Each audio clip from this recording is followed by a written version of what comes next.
Council. My name is Chad Kroger, and I've never been more stoked to speak to y'all. Aliens are real. More aliens are coming. That's why I'm proposing that the city of Los Angeles set up a welcome party for our new green buddies. This needs to be the ultimate rager. We need to have a DJ. I think Zed would crush it. Imagine aliens cruising in to Clarity bumping on the speaks. Then for catering, I'm thinking Pedro's Tacos. We gotta support local cuisine and small biz. What up? We gotta have a good ratio. So maybe Councilman, you could fly in some pro volleyball players. That'd be sick. And then we gotta be sponsored by Dev's Liquor. Endless supply of vodka. That's Krush. Finally, I think we need a surprise appearance by Tom DeLonge from Blink-182. We owe that dude a massive apology. Sorry, Tom. And everyone be chill, too. We can't all be like, who do you know here? We gotta treat these dudes like they grew here, not like they flew here. Guys, I am so stoked. All right, late. All right, welcome everybody to our group chat from Discord. Once again, this is your host with the most, George with the G, aka the legend of Honolulu himself. The man, the myth, the legend.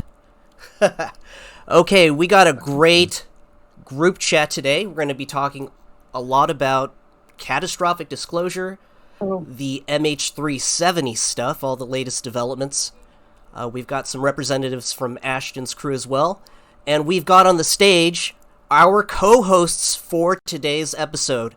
And once again, if you guys would like to participate, just hit that raise hand icon in the top left, or top right rather. Sorry, I'm dyslexic today. To go on the stage and chat, yeah? By participating in this podcast, you do consent to being on video. Once again, this will be shared on the UAP Society official YouTube. And I'll go ahead and pass it off to my co-hosts on the stage. If you can introduce yourselves. Hey, I'm John with We Are One Consciousness. Currently just have a TikTok channel. I'm looking to get into the YouTubes with my buddy here, Gray Druid. And really a pleasure to be here. I know some of you I don't know yet, but I look forward to getting to get your acquaintance. All right. My name is Daniel. I'm Gray Druid. I have a TikTok as well, and I've been looking forward to being able to speak with more and network people in the UAP Society and others, and looking forward to today's video. Hey everybody, I'm Justin, UAP Society mod. Glad to be here. Glad to be talking with everybody. Hey there, beautiful souls. It's your girl, Allie. Just wanted to say what's up. I'm glad to be co-hosting with everybody today. This is cool. Mm-hmm. I always love when UAP Society gets together and does these family conversations because all of us each bring a unique puzzle piece to the picture. And when we snap them bitches together, it looks good. So let's get this rolling. Fuck yeah, we're gonna snap these motherfucking bitches together. Hell yeah, we're gonna have fun. We're gonna have a lively and respectful discussion, and audience participation is welcome. If you don't have a webcam or a mic, feel free to post your comments and questions in the chat. We'll go ahead and read them for you, and my awesome co-hosts will help to facilitate the discussion. Let's get started. I'm gonna go ahead and share my screen. We're going to go ahead and play one of Chris Lato's recent shorts with regards to the UAP NDAA, which was unfortunately gutted. Yeah, the teeth was taken off of it, right? Fuck. All right, I'm going to share my screen here. Let's see if I can pull this up. All right, screen is maximized. And can you see Mr. Lato on the screen? Yep. All right, I'm going to hit play. This will only be about a minute. Defense contractors get half of $886 billion a year. That is an unbelievable amount of money. They use some of that money to fund lobbying for certain key people on Armed Services Committee and those who write the actual National Defense Authorization Act, so they have the power. They should have the connections with these generals, with these high-level senior officials. So when the defense contractors want something to happen, they pick up the phone or go walk down the hall, meet with their buddies who they got into office, essentially put into office with money, and say, hey, we don't want that witness coming down. We don't want that Pentagon witness to actually speak up. We don't want that NASA affiliated witness to go to the hearings. Does anyone know can we find out his name? Can we find out who it is? How did they even find out who it was? So you need someone there who knows who that guy is, can get to the proper information, get someone to call them, get someone to threaten them, do their administrative terrorism. Yeah, I believe that's how it works. And that is how it works, according to Mr. Lato. And I'm going to pull up these web pages to go ahead and read for you. Great Druid, do you mind if you read this little section here on the screen with Mr. David Grush right here? Yep. Variety of aliens are interacting with humans. Ex-U.S. intelligence officer makes shocking claim. All right. We are one consciousness. Go ahead and read this next one right here for us. A former U.S. intelligence officer, David Grush, has said that the government has recovered various types of non-human biological entities from crashed alien aircrafts. Very cool. And Brother Justin, it's your turn. David Grush, an Air Force veteran with service in the National Geospatial Intelligence Agency, NGA. Oops. And the National Reconnaissance Office, NRO, alleged that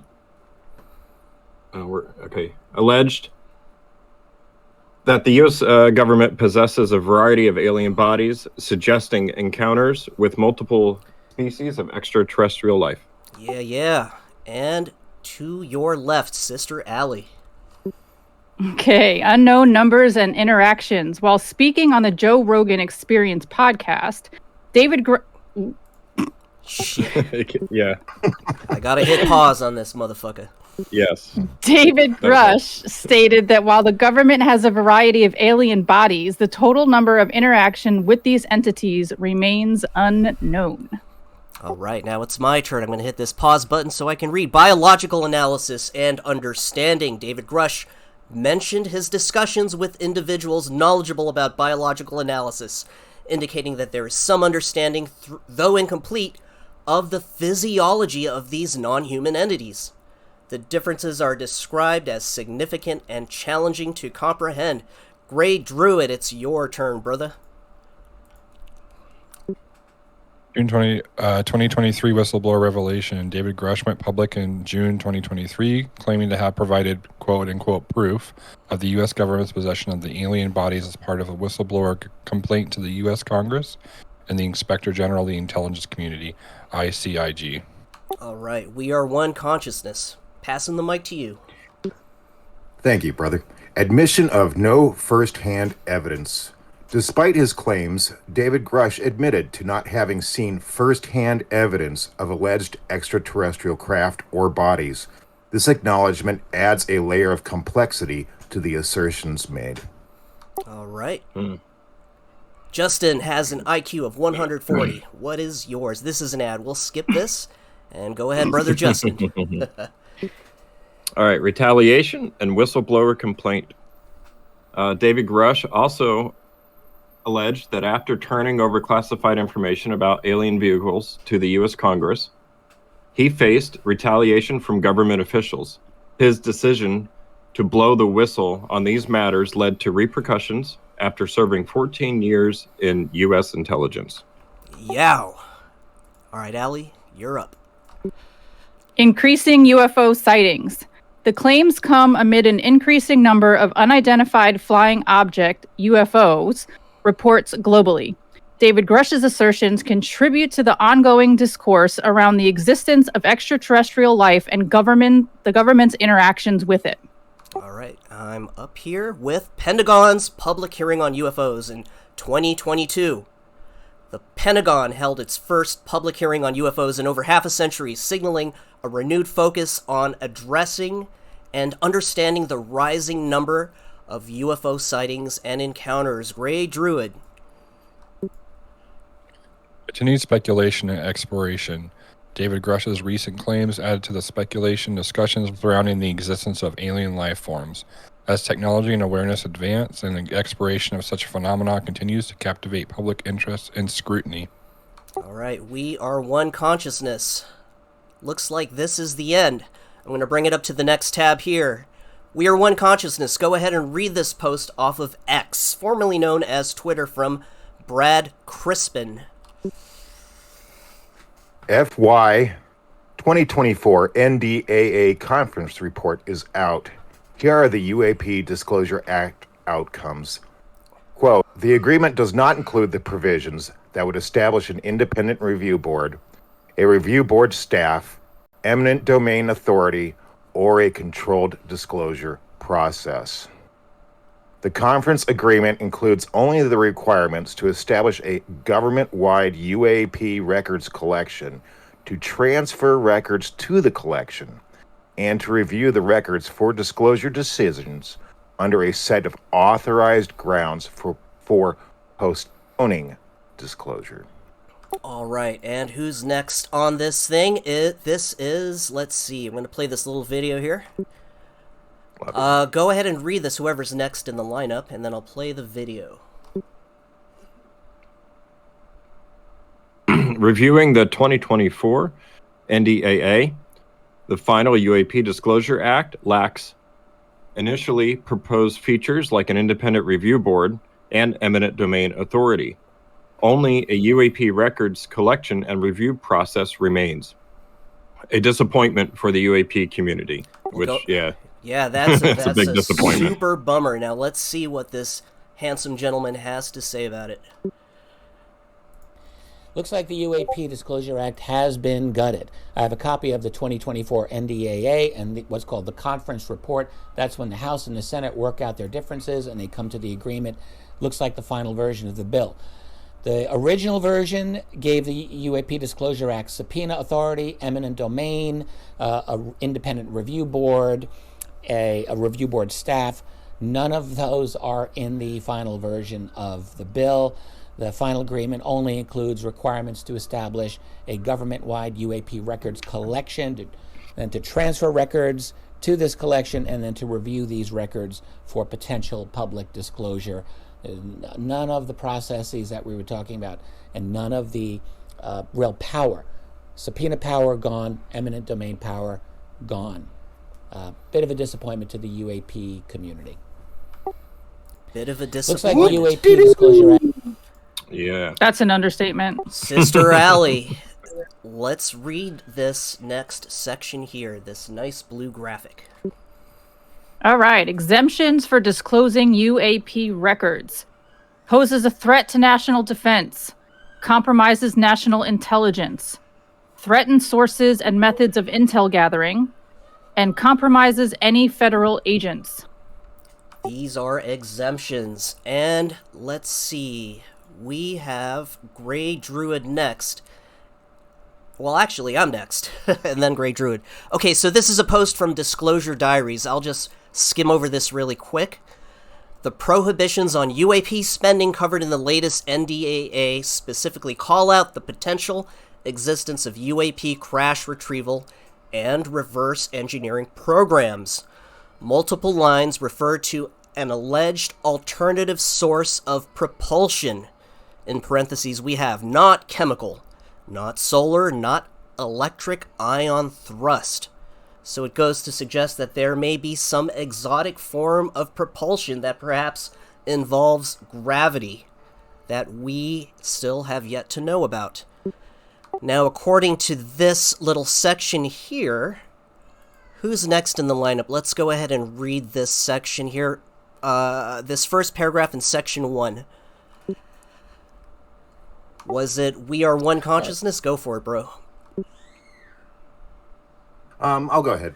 The conferees agree that this prohibition on spending on unreported UAP programs could cover Section 1, recruiting, employing, training, equipping, and operations of, and providing security for, government or contractor personnel with a primary, secondary, or contingency mission of capturing, recovering, and securing unidentified anomalous phenomena craft or pieces and components of such craft.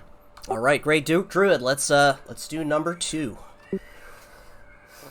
Analyzing for such craft or pieces or components thereof, including for the purposes of determining properties, material composition, method of manufacture, origin, characteristics, usage and application, performance, operational modalities, or reverse engineering of such craft or component technology.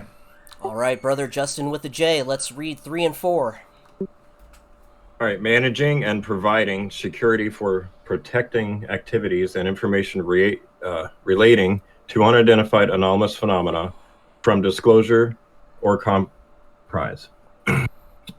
4, actions relating to reverse engineering or replicating unidentified anomalous phenomena, technology, or performance based on analysis of materials or sensor and observational information associated with unidentified anomalous phenomena. Sorry. Good effort, brother. Okay, Sister Yeah, Ellie, it's let's a do mouthful. 5 and 6. All right. The development of propulsion technology or aerospace craft that uses propulsion technology, systems, or subsystems that is based on or derived from or inspired by inspection, analysis, or reverse engineering of recovered unidentified anomalous phenomena craft or materials, and any aerospace craft that uses propulsion technology other than chemical propellants, solar power, and electric ion thrust. Ooh, that sounds complicated. The text was a little small on our screen, to be honest. My bad. I'll try to blow this one up here since this is Yeah, it's my all right. turn here. Let's see if I can make this larger for everybody. Well, it says, if I may ask, given the 300-day window in NDAA to organize UAP records and 25-year deadline from the date of the original creation of the records, does this mean that if the President Biden, signs the NDAA by December 31st, or the 23rd, we shall see all records up to 1999 released in late 2024. So with this timeline, it appears that it's going to be about 25 years gone past, right? So let's talk about it. Let's talk about what we all just read. I'm going to go ahead and extend this to the panel. Anyone want to jump in as to what we just read and your understanding of the NDAA being gutted, as well as what the current provisions suggest for disclosure moving forward? Yeah, I'm not too happy with it getting gutted like that. It could have been something really great if they'd have passed it as it was written, but it's not going to happen that way anymore. However, I am glad that they are passing something, even though it's not really what we wanted. At least there is still the records collection and retention that's going to happen. But I'm kind of pissed, but I'm trying to be optimistic. I mean, that's not too far from what they were already supposedly doing with Arrow. So I don't really see that that's really much of a difference. It's just kind of like, oh yeah, we're going to just gather all this stuff together. We're not going to tell you anything about it unless, we're just going to show you like an orb going through, the Middle East somewhere and saying that it's a silver mylar balloon, or Parallax is kind of making it seem like it's going faster than it was before. It just kind of sounds like, oh yeah, we're going to set up something that's going to collect all this information. Oh, what do you know? We already did that. It's called Arrow. Hey, we don't have to worry about that now. I do agree that it's better than nothing, but it's really just barely better than nothing. So all it is it's just kind of saying, it's like, I don't know, not even having the blueprints for a building, but just having the thought of, well, we need to find a lot for a building. And so whether it goes from there and all that funding, which obviously they've got the funding for this stuff, because what was it, like $2 trillion was unaccounted for in the last budget for the. So that's $2 trillion that I'm sure quite a bit of it is put towards reverse engineering. and building craft that you and I and everybody else in this audience don't know anything about. Okay, so it's disappointing. It does kind of at least have some form of admission. When you read that fine print that we went over, that there is something going on aside from, oh, we're not going to pass this thing. If there's no there, then why are you hiding it? But again, I think it just all really comes down to following the money. As they say, money talks, and those Republican representatives that took money from Lockheed Martin and such, they're obviously, that's what's most important to them is the money, and just forget everybody else. We don't matter. I guess we're just all we are is taxpayers, and that's all they care about is us paying our taxes so they can put money in their pocket. But there's definitely an admission in there. It's like they said before with the gimbal footage and stuff like that. Oh no, that's not real. And then a couple years later, oh yeah, that's real. We don't know what it is. And so it's kind of, we're at that stage right now to where it's like, no, there's nothing to see here, but there's a lot to see here.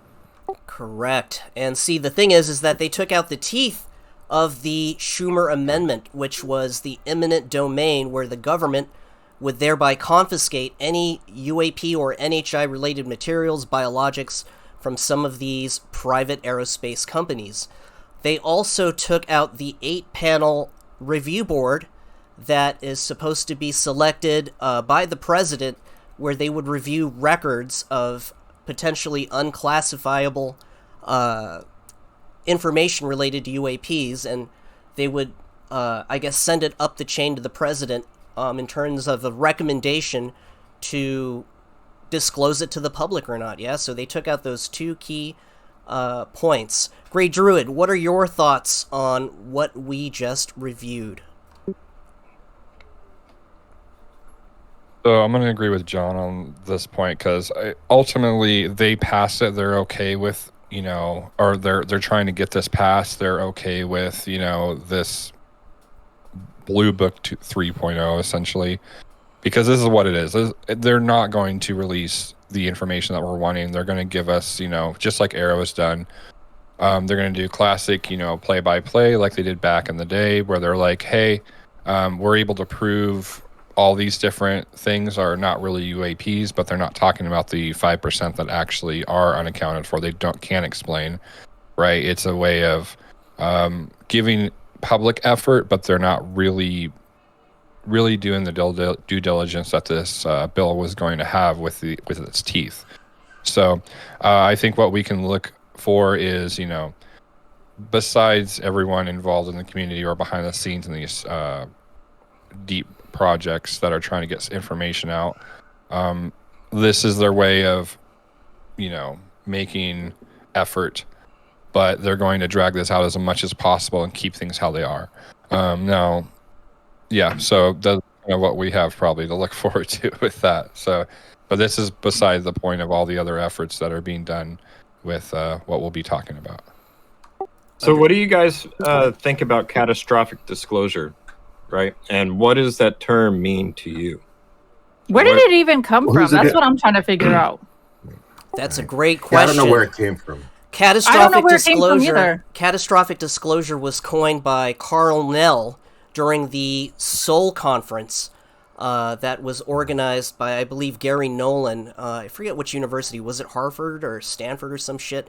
But he works for Stanford. Yeah, according to various participants from the Seoul Foundation, Carl Nell presented a series of slides regarding a timeline between 2017, where they first released these DoD videos, the Tic Tac, the Go Fast, and the Gimbal, all the way up until 2030.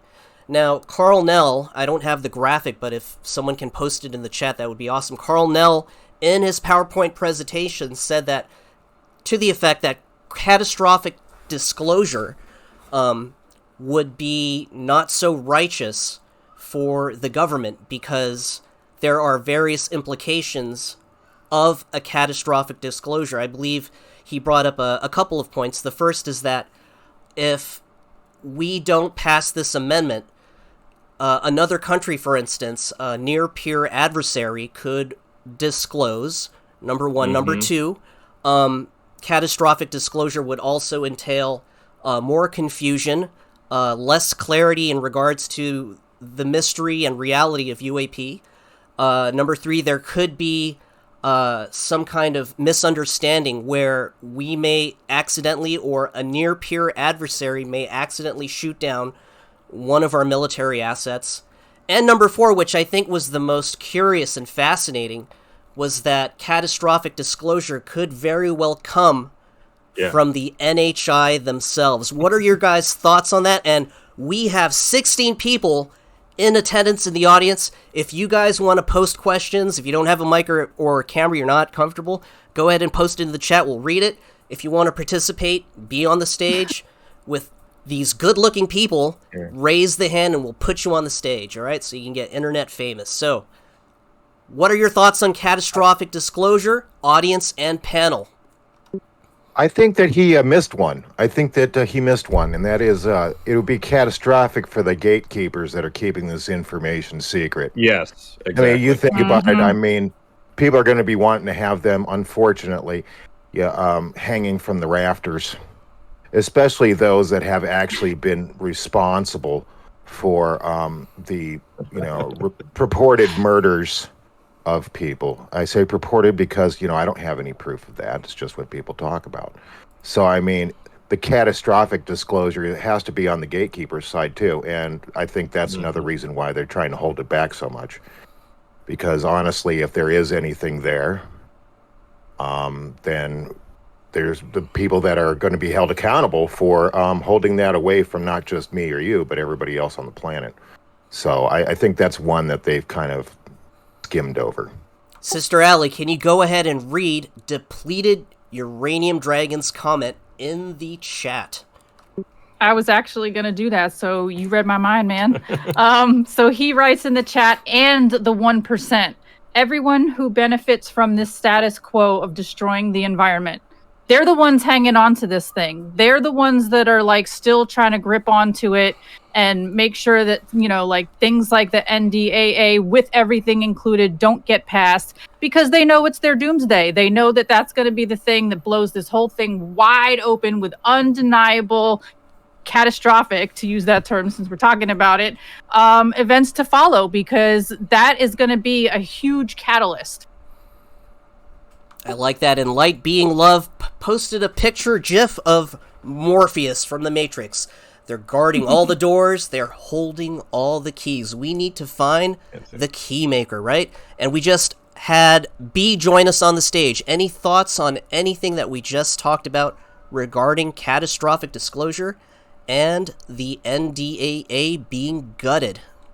Yeah, I think everybody pretty much covered it. I don't know that I'm as negative as the immediate future. The final one that came through, I think, had some enforcement mechanisms in there when it came to the purse strings. So I think to get funding, they have to actually go to Congress. So I don't know what kind of enforcement that's going to see, what's going to come of that. The other part of this is that, this is not the only thing that's going on. President Biden can walk up to a podium and say whatever he wants. You know what I'm trying to say? He doesn't have to necessarily disclose all the baggage stuff, but he can make a brief statement and say, hey, we're going to look into this and you'll learn more over the coming years, or whatever he might do. So I'm not as negative. I didn't want to I think there's a lot to be done over the next year, and we'll be fine. And I think it's going to be good. And catastrophic disclosure, I think it depends on what he's talking about, right? If we're all being preyed upon by aliens and they're feeding on us psychically, as Richard Dolan put it, that would be a problem, and that would be pretty catastrophic for everybody to learn and have no context for anything that's going on, right? But apart from that, catastrophic disclosure could just mean something entirely different, and we're taking it to mean something else. We haven't seen any of these other Soul videos yet, so I kind of reserving my judgment on that one. I think just rip the Band-Aid off. Don't tell us about. You don't even have to tell us about the 30 craft. Just tell us, are there NHI? Yes or no? Great point. And Great Druid, can you read in the chat Parkway Drive 07's comment? Yeah. They said, I think the closest we'll get to NHI, catastrophic disclosure is a repeat of the Phoenix Lights over another large city. Yeah, when it comes to, well, the general catastrophic disclosure we're talking about is, it really, again, depends on what we're talking about specifically. If the whole reason they were wanting to get everything in place and have a controlled, board and everything else was to be able to have this, process of over the years to lay this out for people, because it is a complex situation where you have different forms of society that need to have this slowly roll out, is the controlled versus just catastrophic. And the catastrophic, I would think that would really come down to the people with the keys. I think that really is what that comes down to. I mean, there could be some national secret stuff that maybe other countries could take advantage of, but I mean, they're going to know quite a bit, most likely, when it comes to all that. But when it comes to NHI, catastrophic disclosure, I really don't know what that looks like. I mean, sure, a mothership could show up type situation and just be like, hey, we're here, but I'm not necessarily on board with that. I think it's going to look different. It's going to look very different than what it's not going to be Independence Day, so to speak. So, does that mean multiple craft showing up all over large cities and having interactions psychically with people or other things, and they're, kind of flexing, similarly to the triangle, or was it the triangle that was over Moscow and Washington, or the Pentagon a few years back, stuff like that is going to be something like that. Who knows? But I think, I've talked to coworkers, and they're like, yeah, didn't the government talking about aliens, didn't that come out a few years ago? Everyone's pretty on board with it. I think again, it's going to affect the powers that have everything in their systems and how everything's been for so long. And I think they're scared of the secrets and the stuff that they've had to do to keep that secret. Back when it was World War II, and there was a lot more at stake war-wise. But it's going to be. Those are my thoughts.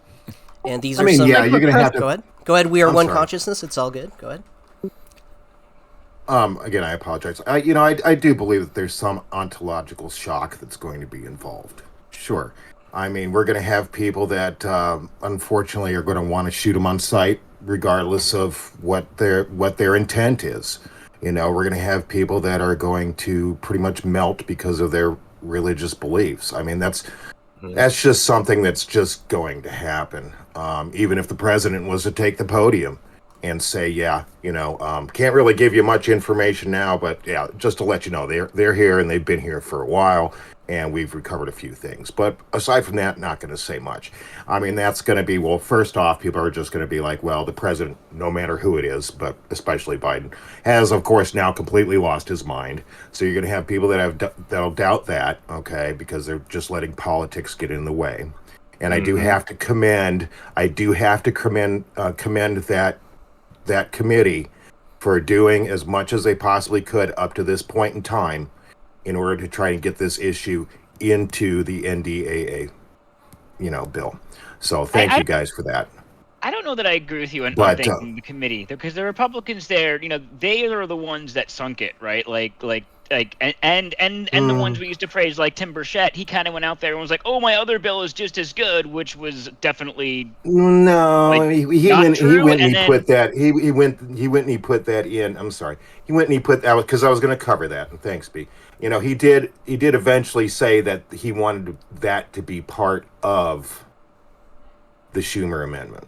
Yeah, but they criticized the Schumer. They got up on podiums and they criticized the Schumer amendment. They criticized the Schumer. They criticized the Schumer amendment because of the long time frame it would have taken to have any information come out whatsoever. I think they capitulated. Well, that's what they stated. I think it was political retribution, and the GOP came down on them and all the alien caucus nonsense, and then they just capitulated. This is not their fight that they wanted. That would mean that some of that money that those other congressmen got from Lockheed Martin went into Burchett and Luna's and all the other ones' pockets. So no. if we can go ahead and find the paper trail for that, That's not how that then I'll works. totally buy what you're saying. Sure, They it said- is. they said, "We're gonna Sure it is. primary you." It's run like the mafia, man. It works Time- like the mafia. Hey, you know what? Yeah, we can go ahead and we can raise funds against you through another candidate, which they've already said that's what they're trying to do to Burchett. I currently live in Tennessee, so I'm hearing more and more about that stuff just locally. All right, but they'll also say, but you know what? Well, just here's an envelope for you, and we'll just go ahead and call that even. All right, and That's a then fact, they're going right? to go Like, ahead and we'll do see that. So, I mean, again, I would be satisfied with that if somehow it comes out that Luna and Burchett and the others got a little bit of a kickback too.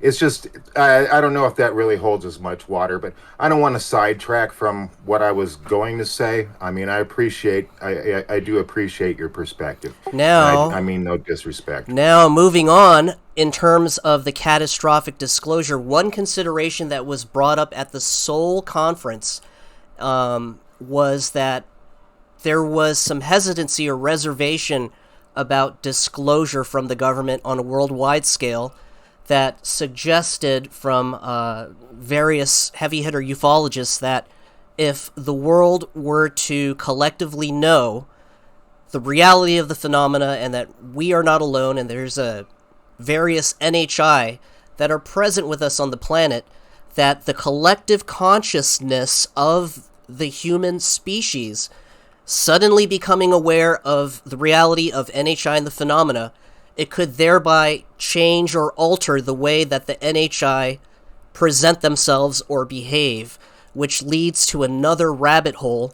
And on that note, Allie and Justin, if you can read Nitric Sester's comment, and Allie, if you can go ahead and explain the picture that you posted below that. Yeah, hang on, I gotta find it. Where is it? Give me a second. It's up further. Which picture are you talking about? I don't even remember anymore. You posted a picture from Mr. Oh. Elizondo. Gotcha. Oh, Okay, yeah. so Nitric Sester writes, Lou Elizondo suggested something big is coming out next year for disclosure. Anyone know if that something big has gotten bigger after the gutting of the bill? And then I posted a tweet from Lou Elizondo. Ava, hush. I posted, sorry, my dog is making noise. I posted a tweet from Lou Elizondo from April 10th, 2023, in where he says, I'm aware of all the facts regarding this true story, and to call it a bombshell story would be an understatement. Buckle up. Yeah. Thoughts on And that buckle up stuff? All right. Well, we should add some context. Yeah, to let that me, I tweet. have another Hold picture on. to add to this, so hold on. I'm going to post it, and then we'll read that. Just give us 1 second.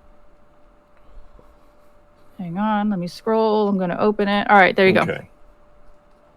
All right. So he was referring to this news article that came out, and it says exclusive. Simon & Schuster Imprint Gallery Books has won a bidding war for North American publishing rights to a twist-filled story rooted in intrigue surrounding a U.S. Air Force program. And it says the log line for the memoir by Scott Andrews takes some time to unpack, but it's a doozy. Andrews is a former senior U.S. soldier and decorated intelligence officer who conducted global counterterrorism operations on behalf of the United States during a 36-year military career. Shortly after returning from an overseas mission, he began to suffer from rare, life-threatening ailments that defied medical explanation. Rather than succumbing, he instead began to experience special, inexplicable abilities such as remote viewing, and his body began to heal, baffling doctors. Wow. And that was from Deadline. Deadline posted that. I Yep, just want to make sure we cite our sources. there's going to be a book coming out next year, and that might be what Lou Elizondo was referring to. Now, Basically, go ahead. he began to heal himself. You know, his body healed miraculously, and they don't know why. Which to me that implies that he began to heal himself. through like meditative practices and remote viewing, But that kind of thing. the impetus for these healing abilities, was that through study or direct contact of the phenomena itself? Mm-hmm. Yeah. Now, what's the definition of Havana syndrome? Because I feel like that term keeps coming up in my brain. Who can define that for us? Adult's brain. Like, how do you define something that's not like? So like, do you want to like get deep into the pathology of it? Like they seem to have No, just a overlapping- general. Yeah. Just what is Havana syndrome? I feel like is relevant. Can you tell us? Yeah. I mean, yeah. So I guess down in Havana, they had we have obviously our diplomatic offices, and I'm not sure if it was the embassy or what it was, but embassy employees, maybe at home or at work, we're not sure, had something directed at them. And now the government has since come out and said they don't think it's like an enemy weapon, but like it just seems kind of weird. Well, then who else is like aiming these weird energy weapons at our personnel, right? And there's several things it could be. There's a lot of speculation around sound, so you'd use sound waves to like maybe try to acoustically hear a room more intuitively. There's a lot of things, a lot of theories around magnets, maybe even like two-way magnetic communication, where it's like pseudo psychic stuff that I've seen maybe on Danny Jones. But the people who are affected, they get like pretty intense auditory hallucinations that are not pleasant. They happen frequently. And the interesting part of it, and then I'll let someone else jump in, is that Gary Nolan, when he was asked to investigate it, I think by the CIA, they handed him a bunch of files, and I don't know how many they were. Maybe they handed him 30, and it turned out like they didn't tell him. They just said, here's all Havana syndrome, and then half of them wound up being abductees. And I haven't heard him like really say that like, is there an overlap or not? So I'm kind of hoping someone else can jump in here. It seemed like maybe there was, but it wasn't exactly the same. I'm thinking, I'm like reading the symptoms that Grey Druid just put in the chat of headaches, dizziness, nausea, cognitive difficulties, memory loss, tinnitus, which is ringing in the ears, and vision problems. So those seem to be like negative side effects of exposure to the phenomenon, whereas the Lou Elizondo thing, the Deadline story, is that it was a spontaneous healing kind of thing, which is more of like a positive symptom of it. So maybe I connected the dots wrong. I don't know. No, I don't think he ever stated, did he? I think sound like you wanted to say something. Oh, I'm sorry, B. If you go ahead first, please. Well, I actually was asking if maybe you knew. No, I just kind of wanted to go back to Lou, good old Uncle Lou. Uncle Lou is, and I'm not trying to sway anybody on Uncle Lou. I kind of have my doubts about Uncle Lou. He likes to talk a lot about this big news coming, and buckle your seats and all that stuff. But I don't know. I don't know if he's really produced a lot here lately, and I do have to kind of go a little bit with some of the skeptics and say, well, how about a little bit more detail than just, here it's coming. Oh, just mark my words. It's on its way. And it's just like, you can't. It's all hype and no fruition. Yeah. 6 months later, you're going, okay, Lou, where's it at? Oh, well, there were some things that were kind of sidetracking me from it, but it's coming soon. And, it's just enough of the carrot in front of the cart, carrot in front of the horse kind of a thing. I'm hoping it's right. I'm hoping it's one of those times to where it actually, comes into fruition. I'm not sure. Is it really directly referencing that book? Yes, or it is. That just... Okay. In that if same nothing tweet, else, the link was in there. It was in the tweet. Okay. You know, Okay, I apologize. Yeah. Oh, hopefully that's the It's case. held up for so long. It might have been a Dopser thing. You know what I'm saying? Like maybe it was just like going through rounds Yeah. and rounds and rounds and rounds with the public office and just saying, "Hey, change this, and hold back on this until this happens." Or That's kind of what my So there might be intuition was something in saying that too. book. Yeah, it seems like he like knows the ultimate result, but like us hearing the ultimate result, and now there's like shenanigans happening in between. So it's like It's like he knows that this thing is going to come out, but stuff is still happening to make that happen. And I just wanted to point out that in the chat, we have a really good conversation going on about sound and how sound can build and destroy, as Moon at Noon says, and how certain frequencies can produce certain results. You know, there's a lot of theories that and this is going to be a hard digression, but hear me out, that the pyramids were built using sound technology, because everybody always wants to argue about, well, how the hell did they move a whatever ton piece of stone up this like sharp cliff mountain and get it, you know. So anyways, yeah, they're having a really cool conversation about sound frequencies and the implications that comes with all of that. I would just like to add that I think that Lou Elizondo and his crew are working very hard behind the scenes, and I don't want that to go unsaid. You know, Yeah, I feel like there is a lot of things that are going on. That, Lou. No, I mean, I'm not completely negative on Lou. It just, you know, on the surface level, it's not just him. You know, there's others that I'm not going to mention, you know, because I could go on for a while, and that's not the point. It's just, it does seem that there's been more than one occasion to where, yeah, I've got something and it'll be out soon, and then everybody's just kind of hanging by a thread. So again, I'm not saying that he doesn't have people and he himself isn't working hard behind the scenes. It's just, yeah, I mean, as Kishara said, sometimes, you know, when people ask for proof and proof gets put out, then it's either going to be CGI or, you know, whatever have you, or it's too blurry, it's been taken by a potato. And so, you know, I mean, there's a lot of, it doesn't matter. People are just going to fall on what side that they want to. I'm just stating that I know that there's a lot in the community that are kind of just put off by the constant promises. But I do hope that this actually comes to fruition. Now, see, here's the thing. There are various journalists that are prevalent and well-known in the field of ufology. For instance, Jeremy Corbell, George Knapp, Ross Coulthart himself. They said, hey, if this NDAA doesn't go through or is altered where it's gutted, the teeth are gone, we can do this the easy way, or we can do this the hard way.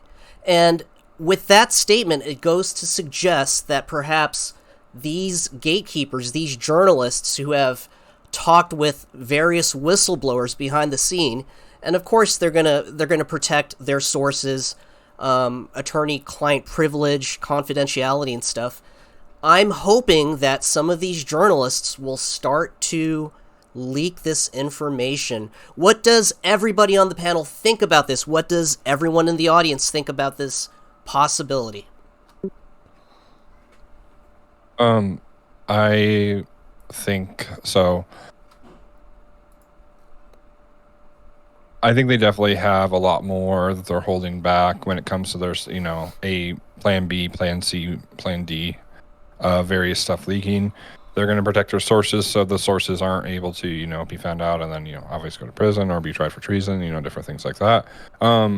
So I think we're going to see a lot more of that in the next coming year or years.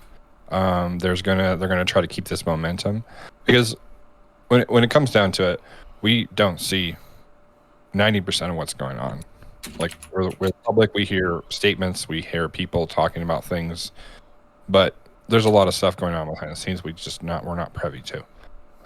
So I mean, for their track records, I feel like that they've done a fairly decent job of not giving us too much fluff. Just with the amount of information that was leaked just a week ago about the CIA having their crash retrieval program dropped, you know. GA. G-Hand Right. for the win. Like, that's like, it's just a little tidbit of an example of the stuff that they know they've been waiting on, you know. And so I think we're going to see a lot more of that. And I do want to, just so you know, before I have others talk about this, I want to go back to the Havana syndrome. So Parkway Drive 07 says Gary Nolan was able to separate Havana syndrome sufferers from the UAP experiencers. They had similar but not exact symptoms. Once he handed off the Havana syndrome group to the CIA to study, he then focused completely on the UAP experiencers. They then began his journey down the UAP rabbit hole. Havana syndrome is really utilized a lot to discredit experiencers and people that have encountered UAPs.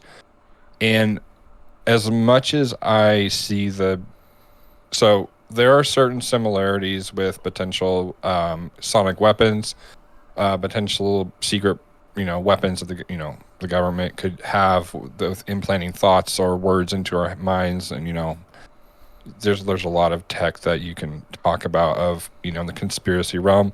But when it comes to all of that, there's a lot more that goes on with experiencers than just words or just sound.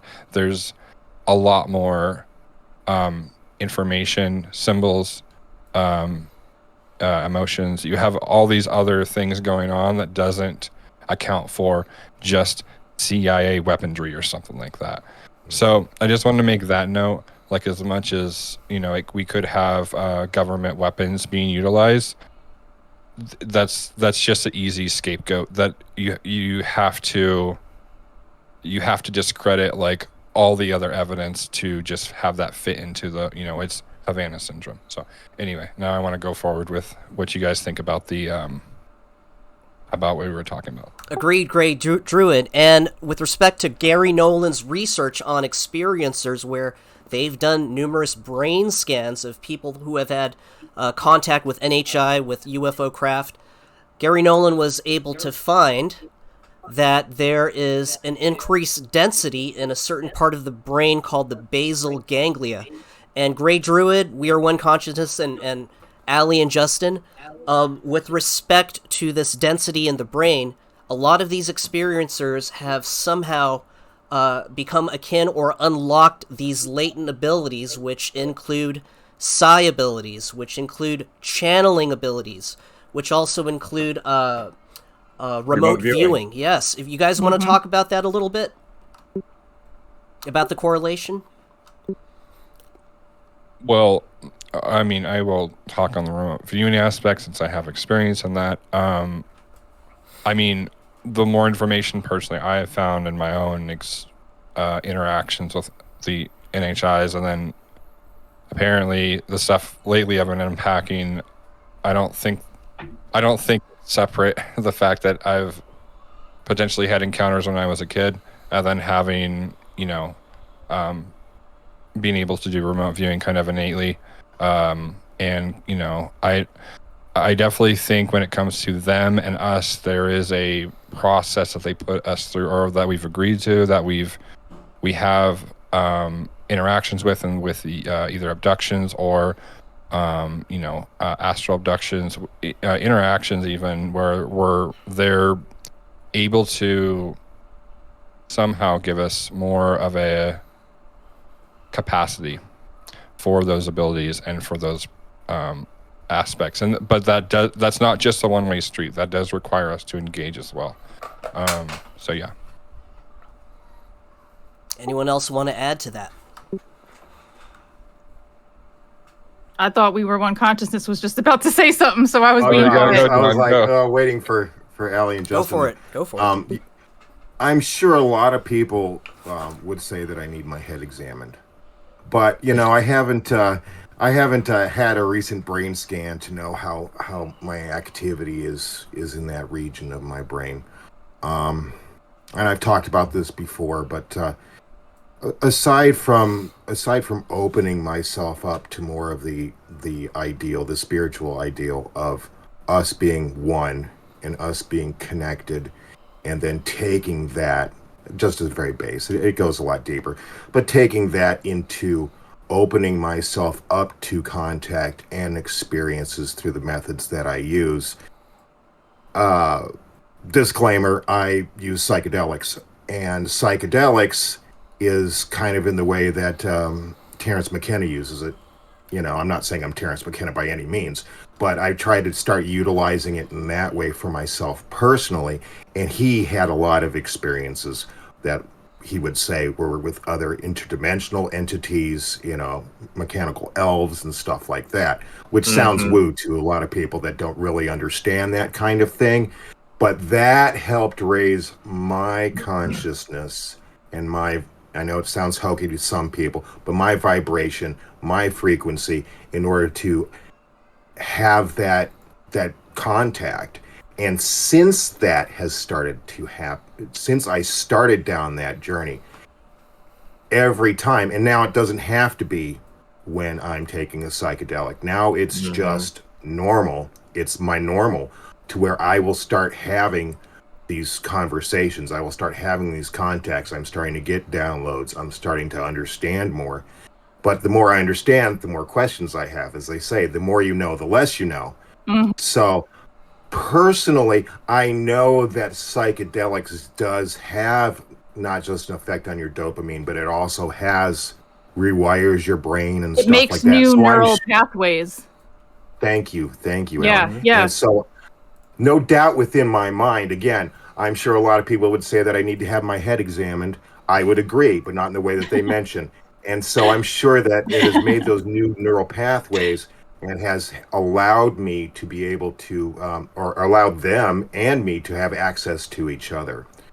So that's my perspective. And you know, I wonder, what is it about DMT that allows everybody to have the same freaking experience?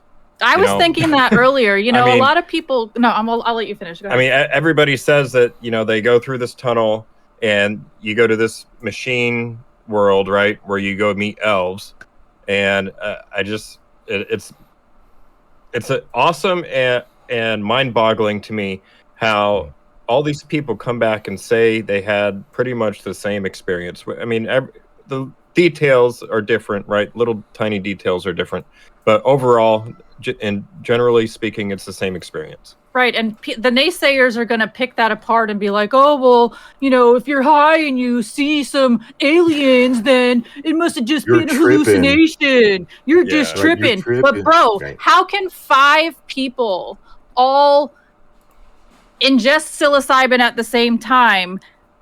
Their consciousness leaves their body, goes to this other place or dimension or whatever it's called, and then has astral interactions there that they like remember and can relate to. And then when the trip is over, their astral selves come back to their bodies. And then that group of people can speak of the synchronicities and memories that they had in that place. So where is that place and how did they experience it simultaneously? It's not just one person tripping on shrooms, man. It's an actual occurrence. And Terence McKenna speaks to this as well. Right. Let's. I'd like to add. I'm sorry, Gray. I'd just like to add just real quick. Okay, for people that may not understand that are watching this, there's a reason why the shamans did what they did. They were doing psychedelics to reach those realms. This is not something that, oh well, it's made in a lab, or it's just some new like medical fad, or you know, people are tripping, which, hey, what's wrong with that, man? You're going on a journey. That's what trip means, okay? It shouldn't be negative. So the shamans have used this for centuries upon centuries for spiritual enlightenment, and many of them have talked about meeting other entities. Okay. Now I'm not endorsing one way or the other for people they want to have an experience to go ahead and get themselves psychedelics without knowing anything about it. It takes a lot of research, okay? But it is one out of many methods. Meditation, whatever works for the individual. And so I want to do a little segue that let's see here, in 2 days, Hello Allie is going ahead and going to be giving me an interview in which I'll be covering more of this topic. If you're interested in watching it, it should air soon. That's all I have to say. Shutting my mic off for a moment. Tune in for that episode. And that'll be on the Hello Alley YouTube channel. Gray Druid is scheduled to come out soon also. His interview. I really enjoyed doing the interview, so yeah, it'll be really fun.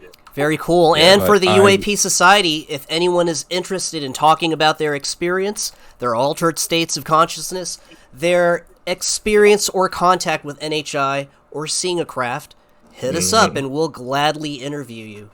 And Kishara here posted in the chat, it's activated the part of the brain that utilizes the clairvoyance within the pineal gland. Altered states of mind are meant to be training wheels. It teaches you how to navigate. I think you guys need to expand your definitions a bit more. This isn't a new thing and has been practiced for thousands of years all over the planet, not just some people on DMT. When I did my rite of passage, I was given peyote/soma to go speak to the spirit guides. Depleted Uranium Dragon says, I've had some experiences with other substances, but not going to the machine world. I wanted to give just a small. I remember reading an article. It was like a few years ago, but they were doing a study. They realized that.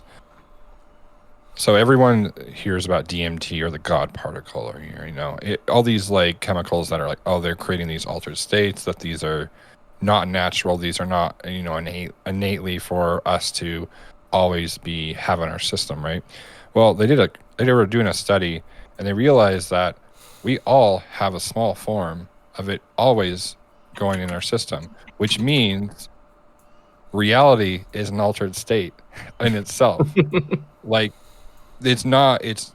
we're just having more of an input, so we're able to have more of a realization of what we're actually a part of our higher selves, part of the universe, and also interacting with other entities in the same process. It's not natural. Now, that does not mean that you have to utilize it. You can, they've done various studies of giving monks or others, different forms of DMT or other type of altered state chemicals, and it does not affect them at all because they're already at a high level in their body and their brain. So, I've had a lot of really weird experiences, and this was before, doing anything. So, that does require you to be open to having a deeper form of lifestyle and meditation, not even meditation, but like wanting to pursue that, and deepen your, different parts of your life. And so I just wanted to give that detail because I know when it comes to psychedelics, I know everyone here is totally on board, is totally fine with proper guide and for plant medicine, but I just wanted to add, it's not natural. It is very natural. Right. And emphasis on plant medicine. Right. That is exactly what the shamans of the ancient times and today call it. It is, and that is what it is. It is plant medicine. It's only recently got the term drug associated with people doing it at parties and not doing it in the correct context to fully understand the lessons that that are being taught while you're on this journey. Yeah, it's really important to use the right vernacular when it comes to these kinds of things, because it's not taking a drug to get stoned. It's working with plant medicine to go on a journey to speak with your higher self. It's a whole different way of looking at it. And another thing that I wanted to point out, to tie this back into the whole, UAP society situation, is that when you consider something like ayahuasca, right? Ayahuasca refers you to mix a very specific leaf with a very specific vine, okay? The question comes about with, well, how did those tribes know to take this very specific leaf and this very specific vine and combine them in this very specific way? And if you ask them, they'll tell you that the star people taught them how to do it. So that means the star family is teaching us how to work with the plant medicines of this planet to get into those states of mind, to expand your consciousness, to wake yourself up to the real reality. And it's kind of like they were giving us a gift, like, here you go, guys. This is Earth's way of getting you to where you need to go, kind of thing. I just wanted to point that out. Those are very good points, and it certainly breaks us out of this kind of locked perspective that we have here in the West to over-rely on logic and rationality and, just left brain thinking. So these psychedelics are not only potent, but just to kind of build upon what Grey Druid had said, that this is also a natural function of our body. We do have neurotransmitters in our brain that suggest that our body in varying degrees produce psychedelic compounds endogenously. Take it for Right. what it is, yeah? I'd also like to read here a comment by Parkway Drive. Grey Druid, if you can go ahead and read Parkway Drive's contribution about DMT, dimethyltryptamine. Yes. Said, But your done brain DM. naturally produced it. Yes. Sorry. Oh, no, it's all good. So he says, I've done DMT multiple times and only lasts about 90 seconds. It was the most potent hallucination and start at full power and ramps down over time. But unless it's mixed with something else, it's over super quick. I didn't ingest it though. Everything I looked at it became animated and posters on the wall became windows into a moving scene. But I didn't go down a tunnel or leave the room. All right, we are one consciousness. Go ahead and read Kishara's, and we'll go ahead and talk a little bit about it. Allie, you wanted to say something? I'm good. All right. Interesting Thank you, point though. to note. Interesting point to note is how many different forms of plant-based hallucinogens do exist on Earth. Plus, the biological response certainly implies a symbiotic relationship with the planet, speculatively improving communication with non-hominids, exactly as I was saying. Thank you, Kishara. And go ahead and continue on with that. Allie and Justin with Kishara's next statement here in the chat. Okay, she writes, in conjunction with what she just said, there are stories all over the planet talking about 7 brothers who brought civilization to the entire world. They also brought plant-based medicine, and I bet that the spirit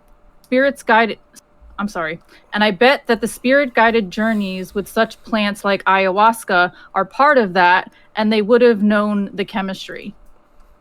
And I don't mean to be Captain Obvious over here, but the tapestry behind us is called the stoned ape theory. And the whole idea is that this line right here is the veil between reality that we're experiencing now and what you experience when you take psychedelics. And the monkey is in this world looking this way with his eyes all glazed out going, whoa, this is really all here. But like, until you experience that psychedelic, you're just living on this side, not even realizing this is a whole nother aspect you could tap into. Correct. And add to this, Allie and Justin, or We Are One Consciousness and Grey Druid, but Stone Ape Theory also suggests that our primate ancestors started eating these mushrooms, and somehow it evolved their brains to where we are at now. Yeah. Yeah. I just... Go ahead. It's all good. No, go ahead. All right. So I think that the premise of monkeys eating mushrooms is kind of a funny concept, but I think it really is. It was one of the many parts that helped progress us species, or the Homo sapiens sapien, and that's beside the point of our the running theories that we have right now of us being modified or influenced or spliced by NHIs, which I do agree with that premise as well. But when it comes to them teaching, you have the different medicines, the plant medicines that were taught to us by them. Then you also have a lot of old mythologies and stories of them coming when tribes were at a certain point where they would come and show them, how to grow, the Three Sisters, or any other thing like with Native American stories and everything else, and they would come from out of the ocean or across the ocean or from the stars, So I think they've definitely had a hand in that realm, and I don't think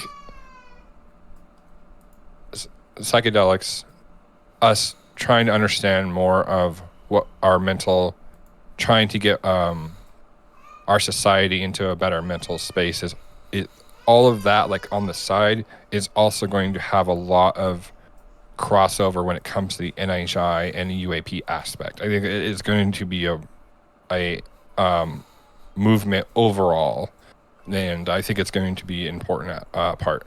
So I'll let the. I like that you mentioned that in terms of the potential connection with NHI and the use of psychedelics to established contact. Terrence McKenna himself, Oh, yes. the guy that coined the term heroic dose, locking yourself in a closet, confronting your shadows, he once claimed or posited that the aliens are actually inside the mushroom, the psilocybin mushroom, which is pretty far out to think about, right? Right. It is. If you were to look at, mycelium, you look at, mushrooms, they're neither plant nor are they animal. They're their own species. It's its own kingdom. And right. it's its own kingdom, and its roots are everywhere, if you will. Mm-hmm. And, pretty much anywhere underneath your feet when you're walking around could be a whole Yes. network. And it helps the trees communicate with each other and everything. So, Right. it is definitely, some people posit that it's not natively from Earth. And we can get onto that, maybe NHI's put it here. But all I know is thank you, George, for bringing up Terrence McKenna. If people are unaware of the very knowledgeable, which I believe he is going to be like the Aristotle or the Socrates of our generation, of our time. And usually I'm fairly good at impersonations, but I don't know if I'm good at his. But I just want to talk about the mycelium and the intelligent ape theory. And it's just like he's just so really great. good. Because I'm going. There's times that I'm like, I don't know what the fuck he's saying, but damn, he's good. I have to put it on 2 speed. I have to put it on 2 speed sometimes. But Yeah. he's just like, please research Terrence McKenna. Make up your own mind about Terrence. And I do want to apologize if I've somehow inadvertently kind of sidetracked the whole discussion No, when it's all talking good. about psychedelics. It's But, relevant. It's relevant. It's it is consciousness. relevant, and that's another thing. Thank you. That's another thing that I was going to say is that if you look at the psychedelic community, and it's way before like trance, which I love trance and Mhm, music same. and such.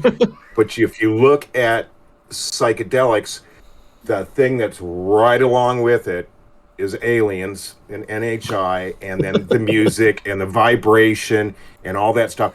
It Yeah. all goes together for a reason. Mhm. If it didn't, then it would just be like, I don't know, pink elephants or, Right. balloons or something. Not Mylar balloons, just regular balloons. But, it's kind of one of those things to where there's a reason why these things are connected. Mm-hmm. It's not just because of our societal, I don't know, what do you say, whatever is popular at the time. And here in the West, there are various treatment and therapeutic modalities where they're using psychedelics such as psilocybin, ketamine Yeah. even, for treatment for people with PTSD. PTSD, depression. There's this term where they give these psychedelics in a therapeutic dose, in a drip dose, and the term of the rewiring of the brain to establish new neural pathways, it's called neuroplasticity. And Allie and Justin, if you can read Kishara's post here, and then we'll go ahead and proceed to the next section of our You wanna read it? discussion. It's hard for me to see, but I'll try. Well, you don't have your glasses on, so Yeah. I'll read it for you. It's all right. It says the psychic abilities and the non-human species have to go hand in hand due to the necessary telepathic communication. If vocal communication was the only thing leaned on, there would be too many miscommunications. Psychedelics have been involved since the United States launched its MK Ultra program. I'm so glad you brought that up, Yeah. girl. It was also studied in conjunction with Stargate Psycho Eugenics Project, documented at Cambridge University. Mhm. I've been thinking about MK Ultra this whole conversation, just saying. MK Ultra, that was giving high doses of LSD to unwilling participants. They were getting these johns in these hotels, setting them up with prostitutes. The prostitutes would drug them with these super high doses of LSD, and the government scientists would see their effects. For instance, I believe it was Charlie Manson was one of the participants, as well as the Ted Kaczynski, the Unabomber, correct? I didn't know that part. Yeah, I didn't know that either. I have a bunch of worthless knowledge. Grey Drew, were you about to say something? Oh, gosh, I feel bad for those guys that got set up like that, and then they were just like, what was that? Just completely. That was It just goes to show that it can be abused. Anything anything that's good can Right. be abused. you know, Exactly. and that's kind of also where the government, oh, it's a drug, oh, it's illegal, it's bad, we know what's Right, good and right. bad for you, is through stuff like that, and people go, yeah, okay, it's bad, thank you, and then they just go on their life believing what the government has to say. Sorry, I've got this new thing where you've got one side that agrees with something, and you have another side that disagrees with something, and then you have this whole swath of people that just, for some reason, they haven't even opened up original thought yet, and they just watch it like a tennis match, and they just sit on this fence and they go, "Duh," because they're wanting everybody to make their decisions for them. I'm not up here to try to make your decisions. Anybody that's watching this, your decisions for you. You have to make your own. Okay, so we are one consciousness. You're full of shit. Hey, that's fine. You came up with that yourself. All right. Hey, Grey Druid, I agree with that guy. Hey, good for you. But I'm not here to try to change anybody's mind about any of these things. Yeah. I'm just trying to, get the information out as far as I see it. So always make sure that, you have your own discernment, and Right. that you go off of what you've experienced, but always open yourself up to new experiences, because that's the only way that we learn. Beautiful, well said. And with this segue, in terms of alternate perspectives and trying to find out what the truth is, this leads us into our next point of discussion. And people in the audience, feel free to jump on the stage if you have any questions in regards or statements to this next topic that we're going to cover. I'm going to go ahead and share my screen, and we're going to go ahead and do a read off. We're going to take turns, and let me pull this up here. 1 second. I feel like I'm in alien school. I love this. Earth School. Aliens, you must go, yes? All right, I got my screen up, and we are going to cover this next section here regarding the MH370 Ashton Forbes happenings. Yes, and Saga! the saga, the unfolding saga, which has captivated the community of ufology for the past couple of months, and it is super controversial. Allie, go ahead and start us off with this beautiful post from your favorite debunker, Mick West. Oh, man. Yeah. Oh, good old Mickey. All right. He writes, a fake video and a stock photo that was used in its creation. Is anyone going to claim the pixels don't match? All right, now this is the latest artifact or element that was found yesterday that further lends credence to the MH370 videos being not real. Justin, go ahead. We're going to have you read this next section. I'm going to scroll up top here. Let's see, where is it at? Okay, this is Kim.com, who offered a $150,000 reward, I guess in conjunction working with Ashton Forbes to find the creator of these orb videos. Go ahead and Justin, read this bad boy right here by Kim.com. So Kim.com says the MH370 videos are officially debunked. I offered a reward to debunk them. Jonas, please contact me via DM to get rewarded. Wow. I said, and he says in quotes, I want the videos to be wrong. I want this to be fake. I don't want the U.S. government to have this technology, end quote. And I'm very happy with this outcome. Very cool. Okay, and we are going to pass it off to We Are One Consciousness to read this next section here. Could you just, let's see here. Could you scroll up just a little bit? Sure can. Could you scroll up? Mick West it here. doesn't matter. There's some guy that made a comment, and his name was just like, yeah, of course that would be his username. I just want to make a joke about it, but that's all right. What part do you want me to read? So ridiculous. Right. Should I speak it in British? Yeah, So try, ridiculous. go for it. What does it mean? LARPing? Grifting? A distraction? Or is it just an overactive imagination in a mind that does not understand pixels? Isn't he British? I think he's British. Yeah. Let's see. Now, go ahead and continue We Are One Consciousness with this yellow highlighted section here. If the clouds were falsified, the way it was done was by the intelligence community taking the videos and stripping the orbs plain with AI, then uploading the cloud images to the textures.com website and Jonas's computer. They alternatively would have modified the files. That was pretty good, bro. Okay, Grey Well, that was Druid, acting. we are going to go ahead and read this next post by Mr. Ken S. on X. Right. Jonas Zero needs to prove thus that these images were published prior to October 2014. Otherwise, we must assume he could be at Renegade Regicide. Renegade Anon. He would have been the only person in the world who had access to that image. Now, for some backstory, Regicide Anon was supposedly the first poster on Reddit, or I'm not sure what social media platform it was, but he posted these videos. It was Twitter. Oh, it was Twitter. Twitter, yeah. Okay, and let's see. Yeah, he was a new account, and he posted these, and he was ardently defending the authenticity of these videos. And since then, it's gained traction to possibly be associated with MH370. Now, this next section here, go ahead, Justin, and read this next section by Kim.com. Didn't I already read it? Yeah, he just read that You one. read that one? All right, let's see. Who wants to read Ashton Forbes' reply right. the other day? It's a pretty you good good? reply. Oh, yeah, you go. All right, so Ashton Forbes says, I've spoken with Kim.com and respect his advice. After having reviewed the raw images myself, I am prepared to make the following statement. The cloud images seem to be too close of a match to be coincidence. As a rational and logical person, I do not have a way to explain them matching to such a high degree. After talking with Jonas, I don't believe him to have any malintent. I can no longer claim that the videos are authentic due to this evidence. Kim has agreed to make a payment to Jonas for supplying the assets that may have been used to fabricate the satellite video.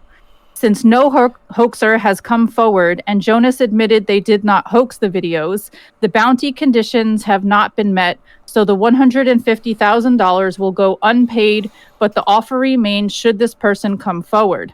The case remains unsolved. The body of evidence uncovered from investigating the videos is extensive, and the fire scenario still presents the best evidence-based story to date. MH370 Read will this not with go emotion, away. Allie. Read this next section with emotion and feeling. We will continue to seek the truth of what happened to the plane. We will learn the secrets of advanced science unknown to the public. We will render the old systems obsolete. I will continue to stream and do every appearance that is requested of me. I don't know why I'm British all of a sudden. I am happy to talk about the case and discuss the hard truth. This community is special. Thank you to all the amazing people I've met on this journey as a normal person put into an extraordinary situation. I couldn't be more grateful and look forward to the next chapter. Now, Ashton Forbes. Look at this badass picture here. Ashton Forbes with the orbs, juggling these orbs in the Jolly air. good, by the way. Jolly good. That's so epic. Now, Grey Druid, let's see. This is the MH370 Hail Mary. We'll go ahead and have you read the half of this, and We Are One Consciousness read the other half. Okay, real quick. When did this come out? This came out When did yesterday. this post right here? Was it before he had before the previous tweet that Ali read, or was this after? This is after. So this is Ashton Forbes trying to debunk the debunk with respect to the cloud assets. Okay. All right. All right. So, MH370, Hail Mary. This is a call to anyone who wants to prove that the MH370 satellite footage is real. If the clouds were falsified the way it was done by the intelligence community, taking the videos and stripping of the orbs and playing with AI, then uploading the cloud images to the textures.com website and Jonas's computer, they were alternatively would have modified the files. Jonas was contacted by someone who told him what files to look for. Someone used a burner account, and Jonas told us something important, that the old website, CGItextures.com, used to be to get pirated, and then the hoaxer may have used a torrent version of the images. All right, we are one consciousness. Let's read this next section, debunking the debunk. And not in British. If we find the torrent for CG Textures Cloud circa 2012 and the image with Mount Fuji doesn't match the one that was used to debunk the satellite video, we win. It would prove the videos are real and that the intelligence community, those bastards, planted the fake picture to discredit the case. It's a long shot, and they know we're looking. If someone already had that torrent, compare the images to the ones in the raw download Jonas uploaded on YouTube. Okay, Ashton. now I will turn off this screen share and we'll have a discussion with the community in attendance here.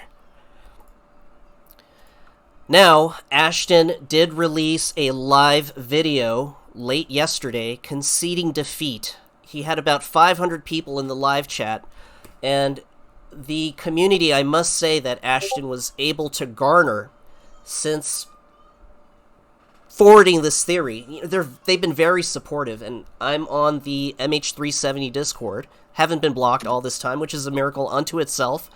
They've been assisting Ashton with various aspects of the videos, the orb video, the FLIR video, whenever a debunker would present an alternative perspective, and it's an amazing community, you know. He did go on live yesterday, and it spoke to his character as well as his integrity. He did admit defeat to a degree. He said, hey, you know, these cloud elements that just came out, they're hard to debunk. They're irrefutable. And he did say that he was ultimately disappointed and that trying to prove the authenticity of these videos would be hard to do at that time. But the tweets that we just read, these came out on the 8th, which was subsequently thereafter. So his community is still trying to help him to explain away these cloud elements. Now, a lot of the critique and criticism that Ashton is receiving on social media, like Twitter, Facebook, Reddit, even on Discord, the vitriol has been just ferocious. People have been cooking him. They've been roasting his community. They say it's the nail in the coffin. And, you know, as a human being, I feel kind of sad. I feel bad for him because he was he was a stalwart in trying to prove its authenticity for noble intentions. I'd like to posit this to the panel here on the stage as well as to people in attendance. What do you think of this journey, this story of these MH370 supposed videos, and how Ashton dedicated his time, his energy, his research, going on these various podcasts? He was on Alex Jones, he was on the Julian Doherty show, you know, Corridor did a debunk on it, and each and every time he stepped to the plate and he presented his position, which was admirable. What are the pros and cons by which Mr. Forbes went about doing what he's doing, even up to present day? I commemorate him. You know, I think he was brave and went on all these different podcasts facing critics, you know, with telling them what he believed to be was the truth. So I commemorate him. I want him to start studying the Tic Tac event, right? The Nimitz encounter. I want him to do a deep dive on that one.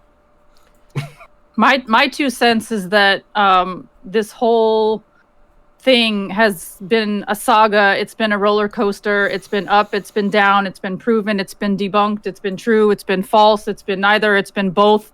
But I think it takes a lot of kahoonies to come out and say, look, I was wrong. So anytime someone can show humility like that and say, especially if they went that freaking hard for it, if they can come out and say, okay, whoops, I was wrong. Right. I just got to give you props for that. Right. You know, regardless of whether this, I don't even still have my mind made up around it. I don't know. I'm still like considering both sides. Call me weird, whatever. But I just think that like it takes a lot to come out and admit when you were wrong, or when new evidence has presented itself that negates what you previously believed in. Yeah, there was a lot of people that were very harsh, you know, against him. And when he was presented with irrefutable evidence, he changed his opinion or his mind, and which is what everybody should do. Right? Yeah, I think that's very Commendable. commendable. Yeah, thanks. No problem. And a huge critique in the ufology community was that any dissenting or alternative perspectives that Mr. Forbes didn't agree with resulted in an immediate blockage and ban. And that very, I guess, behavior was kind of like emphasized as to, like, it was memeable. Like, oh, you got blocked by Mr. Forbes Right. too. Oh, so did I, just by asking a question. What do you all have to say about that? I think it's funny that you bring that up because I just watched Patrick's video from Vetted where he covers this. And shameless plug, Patrick thinks that Ashton Forbes is Regenon. He thinks that he is behind that account. I'm not saying that's what I believe. I'm just repeating what Patrick has said himself. And I thought it was also funny that in that same video, Patrick showed how he was blocked by Ashton for asking him to provide proof to something. And there's been a couple of people on this server who have also been blocked. It's like as soon as it's kind of like the government. It's kind of like as soon as you ask a question, they're like, nope, doop, goodbye. Blocked. I don't know. I don't know. I think Ashton is a human being who was getting a lot of criticism, but he expected that, and he said that because also shameless plug. He appeared on our voice chat channel and had a discussion with us too. You forgot to mention that, George. He did. But there was a lot of video, by the way. If people have not watched it, sorry, babe. If people have not watched that interview, I'm sorry. I highly suggest it because I didn't. The only time I ever saw anything about MH370 and the whole Ashton Forbes thing was on Reddit. I wasn't involved in the UAP community or Hello Alley server, which is awesome. But you're welcome. And this is a wonderful family, best family I've met so far. Thank you. But I really didn't follow it all that much. I remember when I saw the first time I saw the video, which was when it was recently put out. I was like, this is interesting. And then I saw the portal, and I was like, no, it just looks too crisp, just too crisp for my liking. It just seemed off. And then I watched the interview that you did, George, and I was like, you know what? He's very intent on what he's saying, and to me, in my brain, whatever the psychedelics have done to it, made it kind of sound like, this is very much a possibility. And, when I woke up this morning and I started seeing the posts about the assets of the clouds and stuff like that being proven, time-stamped and all that, I admit I was a little disappointed, but I wasn't surprised. And I think that he stepped up to the plate when he needed to. And it takes a real man or a real person. You don't have to be a man. It just takes a real person to just step up to the plate. That. And you're welcome. I'm sorry for that slip. No, it's okay. I was born in '72, so I'm still changing my stuff from '72. But anyway, progress is progress. That's right. I think that it takes some humility, and there's nothing wrong. And this is a lesson for everybody, including myself, is that it's okay to be wrong. It's okay to be wrong. How do we deal with being wrong? Do we, take our ball and go home? Or do we say, hey, you know what? My bad. Even though it's not really your bad, you're just mistaken. And is this over yet? Something tells me it's not. Something tells me something's going to come up and people are going to get kind of stuck into it again. I wouldn't be surprised because, humans, we can never let anything go. So it's kind of, I kind of found it interesting where it's like, oh yeah, I'm going to offer $150,000 for proof that this is fake. Oh no, I won't. No. Yeah. No, you didn't meet all the requirements, so I'm not going to give you that $150,000, which probably didn't exist. But anyway, hey, if he wants to donate $150,000, I'll take it. And I'm not going to prove a damn thing except for, hey, here's my receipt for the $150,000. Thanks, buddy. Now, Jonas did get $10,000. I believe that's being arranged currently. And Grey Druid, if you can read Depleted Uranium Dragon's post here. Not over. Ashton didn't give his team time to work on the issue. Also, he Neat. stated, I didn't Oh, think it was and real then- either and dismissed it back in the day. Then I read the evidence he gathered, especially about Edward C. Lynn, Lieutenant Commander Edward C. Lynn, he was, I guess, according to the story, he was arrested for espionage or giving away secrets, and according to the MH370 crew, they believe Edward C. Lynn was the leaker of these videos based off of his position in the Navy and the intelligence community, being a satellite tech or whatever. It fits too well. Someone went to jail over this quote-unquote fake, and they tried to put him away for life first. I got blocked from the UAP for saying anything not in agreement. Oh, from UAP Society. Okay. Part of the reason the UAP community doesn't like Ashton is he doesn't think that it's aliens. It's actually U.S. tech. Do you guys have any thoughts on that? I mean, it could very well be U.S. human engineered tech. I don't have proof of that one way or the other. It could be reverse engineering tech from somewhere else. I don't have any proof of that either. This is one of those anomalous things to where, I mean, anybody to make any claim, let alone that it was our own military that did it or human tech that did it, is pretty bombastic, to be honest with you, because the general public, we don't have that information. And I guess, you know what? I'm sure the science exists. Yes, I'm sorry. Science definitely exists. It probably does. But I don't have any proof of it. Yeah, the theories exist. I think it's more so an engineering aspect at this point. And Great Druid, can you read Parkway Drive's post here under Kishara? Yeah, so they said, I didn't know that. That would have been a problem with that too. I don't think aliens is exactly the correct term. Maybe NHI is a little bit better, but anyways, I don't think the U.S. government had that tech. Just like in Rick and Morty, where the president has $1 trillion teleporter. So I wanted to kind of give my perspective on this, and wish B was in here too because he's in post production. Because I know him and I forgot. I'm sorry, I forgot who else was in the chat yesterday talking about the footage. His hand is up. But I got him. cool. And I also, before you guys get into a long response to that, I want to bring up what Light Being Love said in the chat, which is don't speak for all of UAP Society, because UAP Society has never stated that we don't like Ashton. We've never not once said that, so don't put words in our mouth. I just want to say that. Obviously, we're giving the man his credit. We're giving his whole story a platform. So to say that is kind of unfair. Okay. Sorry, go ahead. Yeah. That's the teacher in me. Go ahead. I think we've been very fair on this chat. I'm listening to it. I'm like,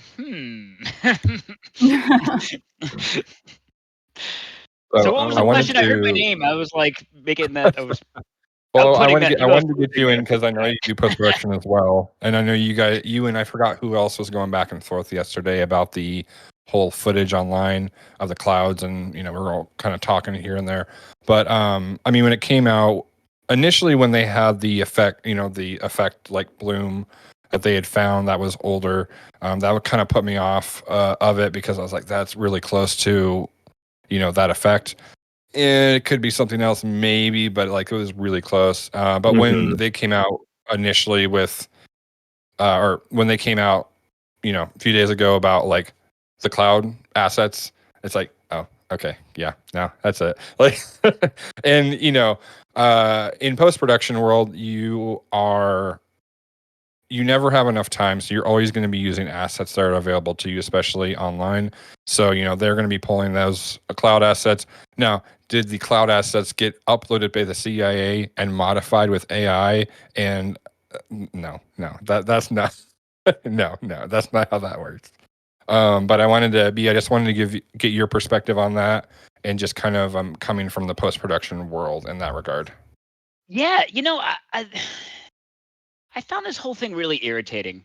Like, before these videos resurfaced, if there was like a video in question, I could like kind of like raise my hand on Reddit, like, oh, this is what I do and this is what I think of this, and it wouldn't be a problem. But the second these videos resurfaced, like everybody in the world was like a 3D artist, and I'm just like, so it was really frustrating that like it for me, it seemed like Ashton kind of got his launch to like meteoric rise on Chris's show, and then all of a sudden like he just pops up like right after, pops on our Discord, and like someone's talking to me, I forget what we're talking about, just like how I would go about recreating it, and he just like flat out starts like yelling at me aggressively, calling me a liar, and then like, you can't make this, you can't fake this, I'll give you $1,000 to fake this, if you don't do that, you're a liar. And then like, so George in his infinite wisdom, I don't know where he went, he's always trying to get good video, so he had us hop on here and record that thing.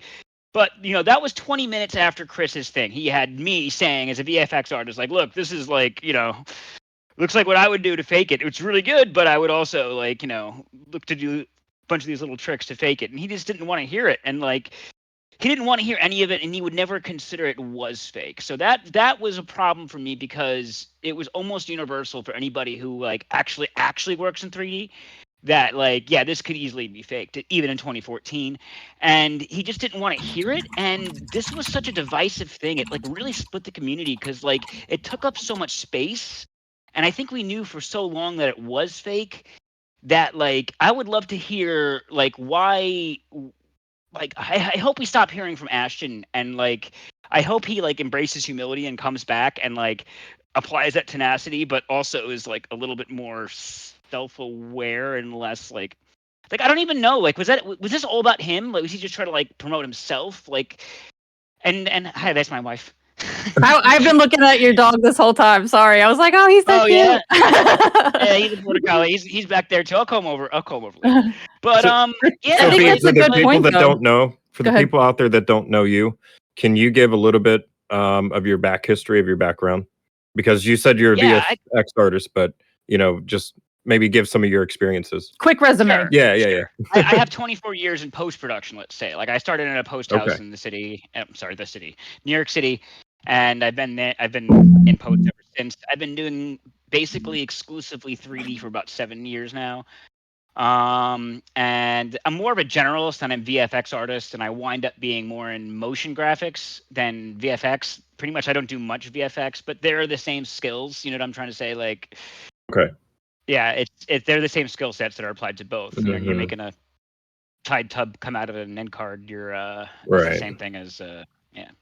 Right. So it would be the same thing as being an aircraft mechanic, which I am, and then rebuilding cars on the side.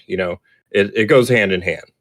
No, I would actually say it's more of a direct translation. It's the same skill sets that you need. It's the same exact skill set. I'm using the same programs, the same particle emitters and stuff like that. It's exactly one-to-one translation. The main difference between like VFX and MoGraph would probably be a lot more compositing.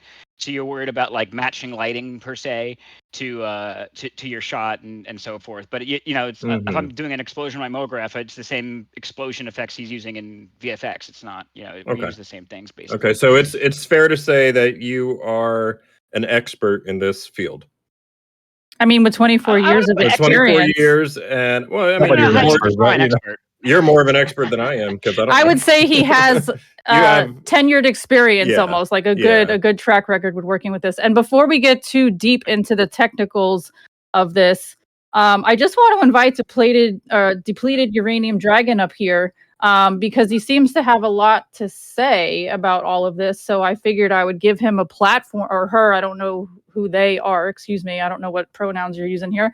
But if you want to come up and share your piece, I don't mind to keep reading your comments, but it'd be cool to hear from you yourself. And you don't have to use your camera. You can just unmute if that works for you. Mm-hmm. So the invitation and the floor is open, bruh. Yeah. And I would just say, let's keep it respectful. Yeah. Behave yourselves, people. I got a mute button. I'm just going to say that. Yeah, I'd just like to say that. Oh, I'll keep that track.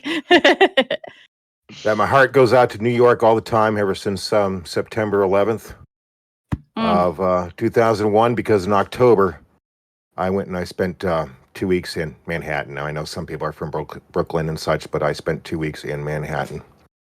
And I love New York.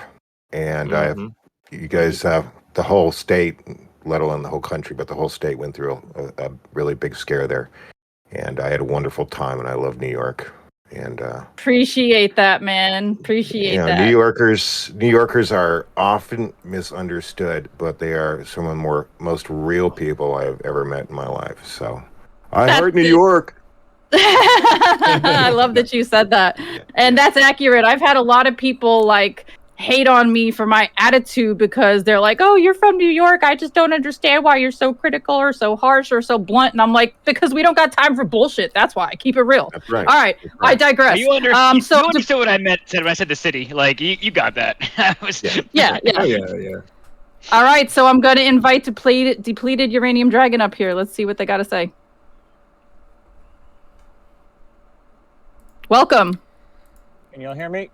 You can. Yes, we we can. can. How are you doing today? Okay. It's the weekend. Everything's great. So I am not a professional graphics artist. I did spend 10 years as an amateur prior to 2014 doing things with game mods. So I was using the tools at the time. And B, who is a professional graphics artist, could then make it clear that in order to produce a video like this, you would have a lot of assets. And you don't just knock this out in one sitting. It takes a lot of time. You have a lot of various copies, a lot of assets that you're using, right, B?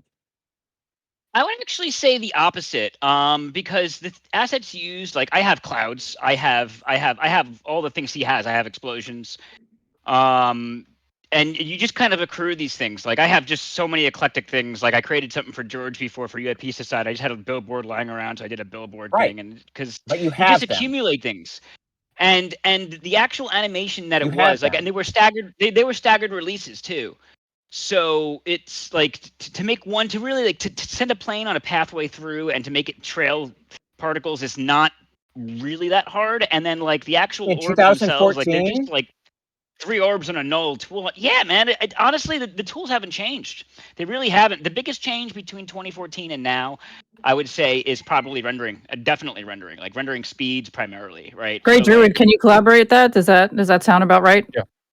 Yeah, because I mean, I back in 2014, I had access to OK Computer. I mean, and I was having to buy it on my own terms, but I mean, we were kind of staring down the barrel of needing to use cloud assets for rendering if you're wanting to get it out in a timely manner. If you weren't going to potentially wait, if you're wanting to do like a minute long render, you're probably looking at like, if it's photo accurate, it depends on how you render it, right? Because there's a lot of tricks to get past that. But if you're doing like a full on like Octane render or something, it's going to be like a week, maybe week and a half, depending on the render. If you don't run into any hiccups. But that's why you would use a cloud storage or cloud rendering. And just to give context here, Grey Druid, you are also in post-production and have been for many years, so it's safe to say that you are also an expert in this field. I haven't been in post-production as long as B, but I've been in it for about 10 years. I've used Blender for about 5, Cinema 4D, After Effects. I've done this last year before my current job. I was making a car commercial fully in Blender, including rain effects, everything else. So it was, I have some experience. And you do this for a living, so Octane, you actually get paid for this. So what was depleted? What was your point in bringing up those assets? Where were you going with that? That as B admitted without admitting, you just have these things. Absolutely. And so there is a lot more than just these clouds that should come out if this is faked. Deplete. What is your relationship with Ashton in this whole situation? I'm sorry, I feel like I'm missing some information here. How are you associated with Ashton? Are you like? No, like... I'm definitely. No, I'm like I said in chat. I blew this all off back when it came out, and then I looked at all the other evidence, especially Edward C. Lynn's trial. and the short version is he was stationed in the appropriate places. He participated in the search, and then they tried to claim he was a spy so they could put him away for life. And they then agreed that he was not a spy. I mean, he did some shady stuff, but he's only human, but he wasn't a spy. He wasn't selling out. Thank you, George. He wasn't selling out America. The angle that MH370X takes on this is that he thought he was releasing a UFO video. And when it was released, that's how it was titled. And then they tried to trap him. They ended up arresting him on some rather minor charges. He was obviously debriefed because he is very hard on himself in the trial. He didn't know that this was actually US tech. He thought it was UFOs, and he was like, like the TikTok video. He thought he was, just informing, especially when you think about the potential lives that were lost, which gets glossed over quite a lot in all these, that was a 777. That's a big plane. 300 plus people were on it, and they're gone. Their cell phones were still ringing 4 days later, which is really weird. The amount of debris found, while there was some debris, was not enough for the plane at all. The one piece that they found that should have had an ID tag, the flaperon, that should have had an ID tag that tied it directly to that plane, was conveniently missing. But anyway, he went to jail. Part of the defense was this information is on the internet. And if you want to go back and search for information in 2014 that was supposedly leaked, I would be more than happy to read whatever you find. But Now, when you say our team, are you like referring to his server? Because it seems like you're totally Team Ashton. So I'm still trying to figure out what your relation to him is. Do you work for him? Are you just a member of the server? Are you just somebody super passionate about this subject? Like, where are you coming from? We've got how many people on Discourse? I'm just on the Discourse. MH370X. We do research. We look for, we really dig into the details. When these images get posted, Ashton was definitely, he believed it. Ashton is not a graphics effects guy. He's not a social media guy. He works in healthcare, but he is an IT guy. And he didn't give his team, who some of us do have some experience with graphics. We have the time to zoom in and look at the details. We have the time to try to find torrents. We have the time to search the internet for hours on end, that he doesn't. So yeah, I'm part of his team. Okay. I am also similar to what Kim.com said. In a lot of ways, I do not want this technology to really exist, because it's potentially, it makes nuclear weapons look like nothing. If you actually get in and learn about the science of of the amount of energy that is involved. But of course, we've got a couple videos, we've got a couple frames of cloud, so you're not going to dig into the science for most folks. But I'm also very scientifically minded. But yeah, I'm willing to not believe it, but I need more than just one picture, given all the other details that are so sketchy. Yeah, so did you want me to jump All right, in that's it. and address some of those points? You asked me a question about the assets before. So the assets, they're very easily attainable. Like I literally, as we were chatting, I was outputting this thing down here. That little UFO guy, I had him unskinned for free, and I just did this in an hour. Now I'm also gonna post something else here in the chat. Something. This is not this. So I'm gonna post something, and this isn't like a real show that we're doing at UAP Society or anything like that. It's just something that me and George are working on as like brainstorm level. But if he had hit play on this thing, like you can ask George. Again, this was another thing I did in a few hours, and I output it, and it was there. So like, it's not like the 3 orb thing is hard to do, and this whole 3 orb thing that I did here, it would be done in the same exact way in 2014 that would be done today. It's literally you just kind of like nest a null layer, so it's kind of like a fake point, and then you're gonna have these 3 orbs on it's literally on the axis, and you just spin a little point in the middle, and then they all spin. It's really super simple. That was it. Just the models. Yeah. So like you can go what's on Turbo Squid right now and get a 777. I'll go do it right now. I don't know that he would have went to spend a lot of money on this because he didn't need the materials. We'll see. 777, and I'll put it in the chat when I screenshot it. So while you're searching for that, yeah, you did mention that it'd take a week, barring no problems, and that's all you would have had. I don't think it would take a week because as Grey Druid was saying, what we use render farm. So if it's only going to take you like a few hours to make this, and even if it was rendered out in Maya Arnold, which I don't think it was, I think it was. So to me, I don't know why nobody else has ever said this. The idea that it goes to the infrared footage actually solves a lot of 2014 problems. It solves a lot of rendering problems because actually I was saying before, I was thinking about it as I was talking over before, that I was like, oh, you can't do this in Octane because it's going to have too much noise, and it would be obvious to a 3D artist. If you see Octane noise on a video, you're like, it's Octane, or it's 3D noise. We can recognize the different kinds of noises. But once you then take that and then you kind of like do some denoising on it, and then you put the IR footage over it, you don't have to worry about anything looking real anymore because now you're just mapping colors and over things. So to me, the IR footage actually solves problems, like especially if you're an amateur.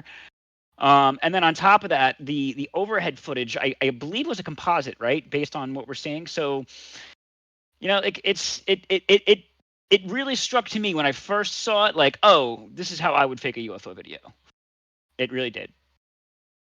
George, you want to read what you just put in there? And thank you for lending that knowledge, B, because there's a lot of people who want to argue the technicalities about this, and it seems like, we need people who know what they're talking about in order to do that. So thank you for lending those perspectives to this conversation. But George, do you want to read?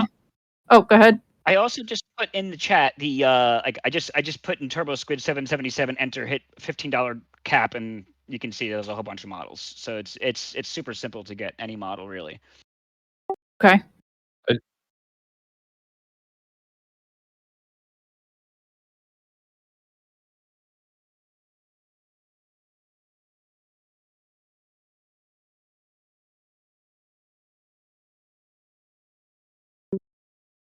Okay.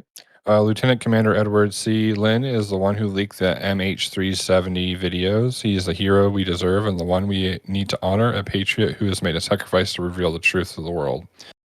Edward Lynn was watching as MH370 disappeared and knew the only way anyone would ever get the truth of the surveillance videos leaked to the public. The video and coordinates collaborate the real location of Nicobar Islands and the fire emergency event that happened to the plane.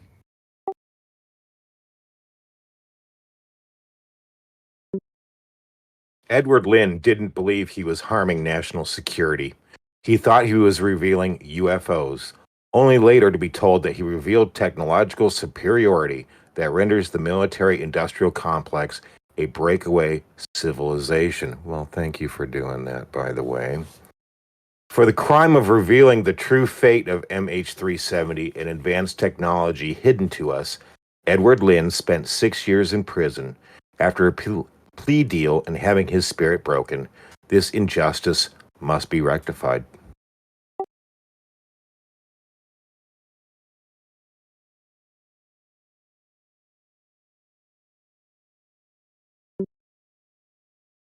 I'm sorry, I got distracted. Where are we? Oh, we did a disservice to you. Thank you. I appreciate that. We did a disservice to you, Lieutenant Commander. Despite the evidence, we refused to believe in what seemed impossible to us.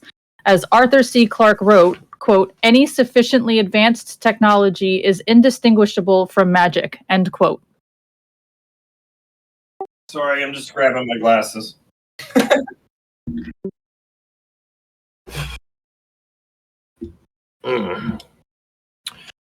All right.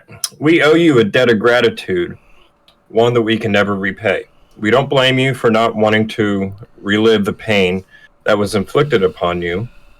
You deserve a full pardon and reinstatement of rank for what you've suffered.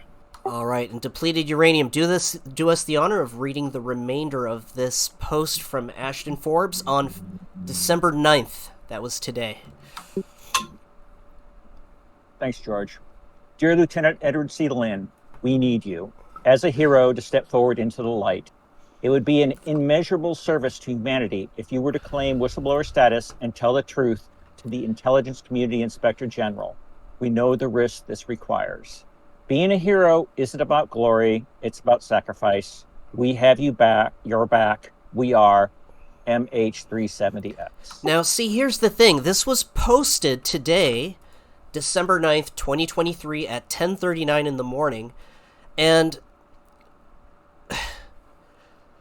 it seems like Mr. Forbes is approaching this from another angle. I mean, aside from finding out more about the cloud assets, now it seems that it's going in the direction of trying to vindicate and verify with Mr. Edward C. Lynn as the possible leaker of these two videos. What does that say, irregardless of Mr. Forbes admitting that perhaps these videos are harder to prove that they're real with this cloud asset from Jonas? Any thoughts on that? So first off, Ashton has always been on this angle. With that is what convinced him, because he did the research, he tried to find the leaker, he found these court cases, and he was like, oh my God, this guy thought he was just leaking UFO stuff, and he was leaking this world-altering technology that we have that would get us off of fossil fuels. I don't know if that's something that people understand. Meanwhile, the kidnapping or murder of 300 plus people that, you know, he has always been, from the very start, he has always thought that that Edward Lynn was a hero and that he should, you know, be lauded as such. He probably can't talk about it because he'll probably go back to jail. He originally grew up as a young child in Thailand, and if I was him, I'd leave the country. I would have gone back to Thailand.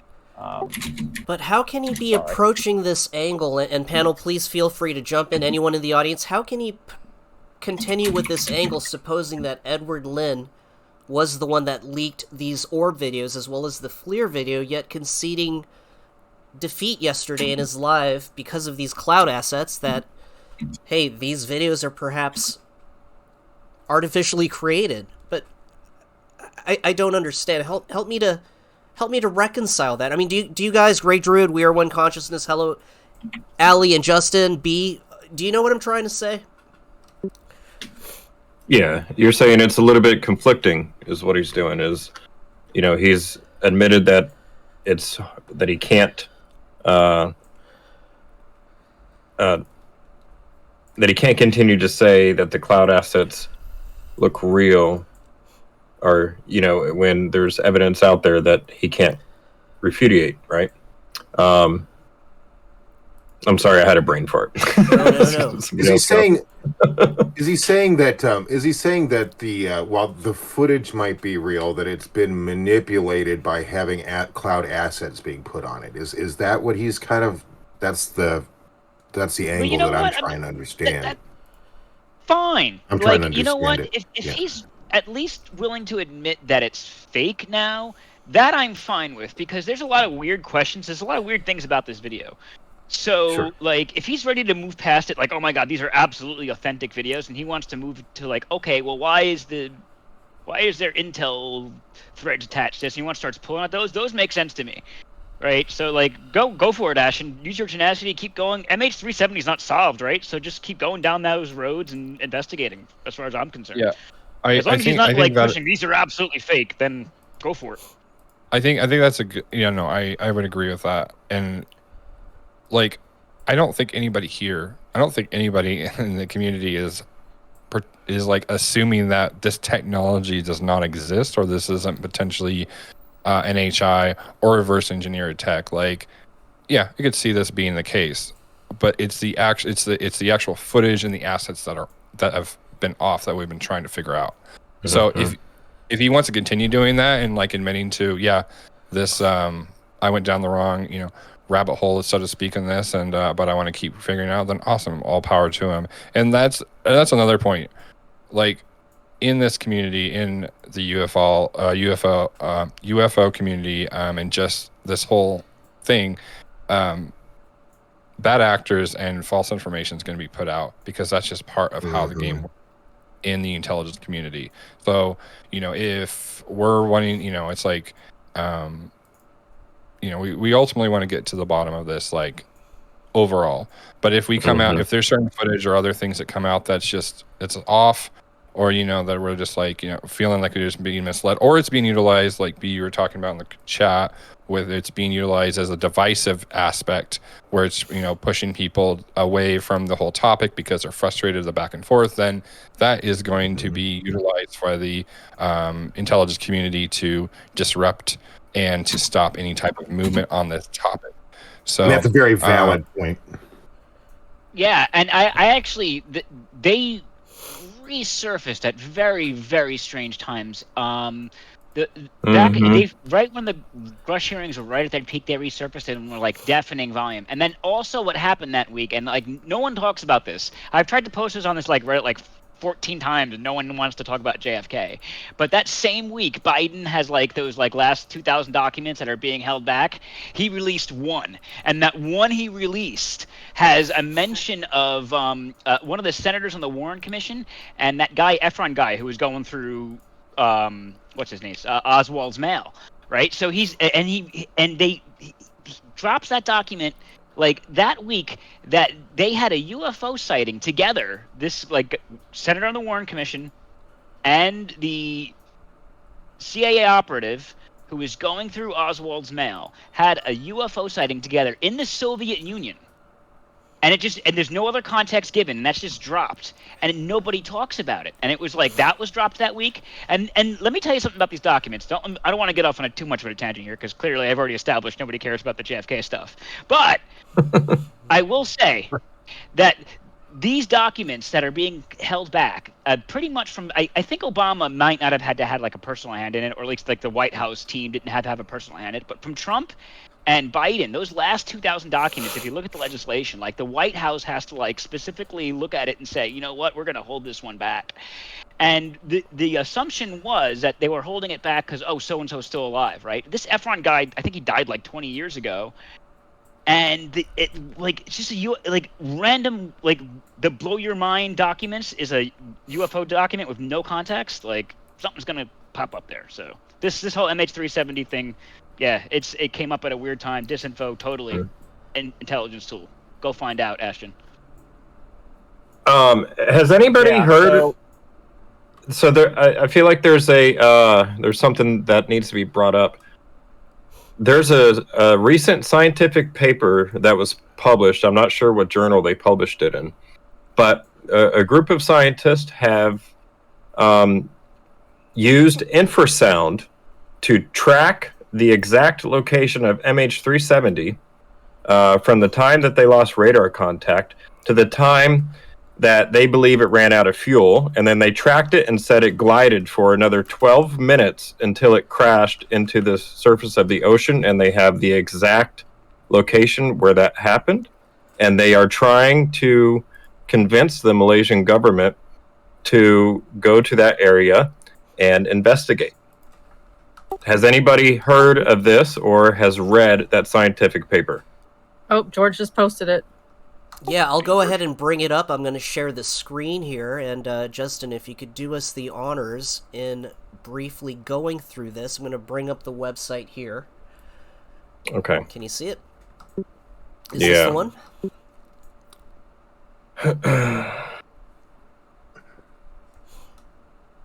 Okay, so this is... You want us to read that? Well, let's see how long it is. Yeah, it's pretty long. Okay. Let's just summarize it, because that's a lot. Are you familiar with the story, George? Are you familiar with I it? read this a couple of years ago, but it says here, Justin, if you could read this, I think this is the crux of it. Yeah? No, this is different from what I is it? Okay. from what I just said. Yeah, the paper that I'm referring to was recently published. And basically, they're getting... Cruster just posted something. Okay, let's What did he I'm gonna say? Turn off my screen share. Can you share what Cruster just posted? Yes, yeah, that's kind of what I'm referring to All right, there. I'll bring it up in the screen share here. Yeah. There's a very sophisticated method to determine and track the location of different objects in the sky. And it is also another way, I believe, that some people are trying to track UAP. But they applied this method to MH370, and they got a location of where they believe it actually impacted the ocean. You know, it's to me, it's pretty telling that you can determine the exact point at which it ran out of fuel and then watch the airplane glide, you know, to the impact. I mean, that's pretty telling.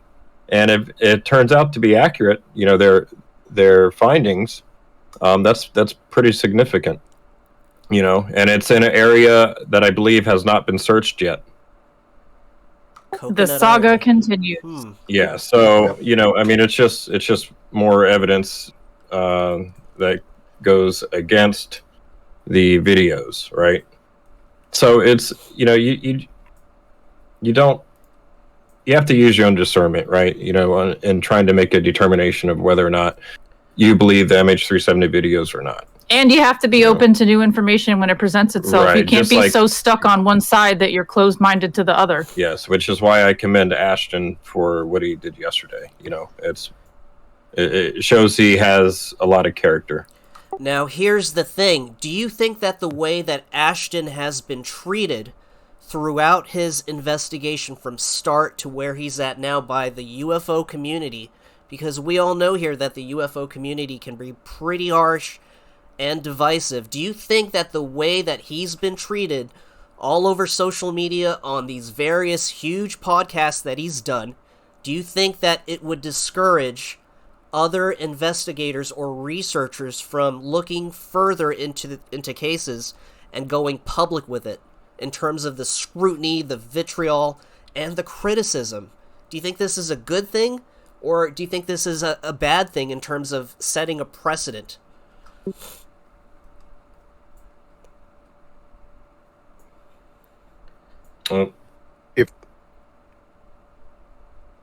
If I had, you know, some video or photo or any kind of like physical evidence, and I felt strongly enough about it, and I knew what the heck I was talking about, I would, or at least think that I knew what I was talking about, I would go ahead and go forward with it.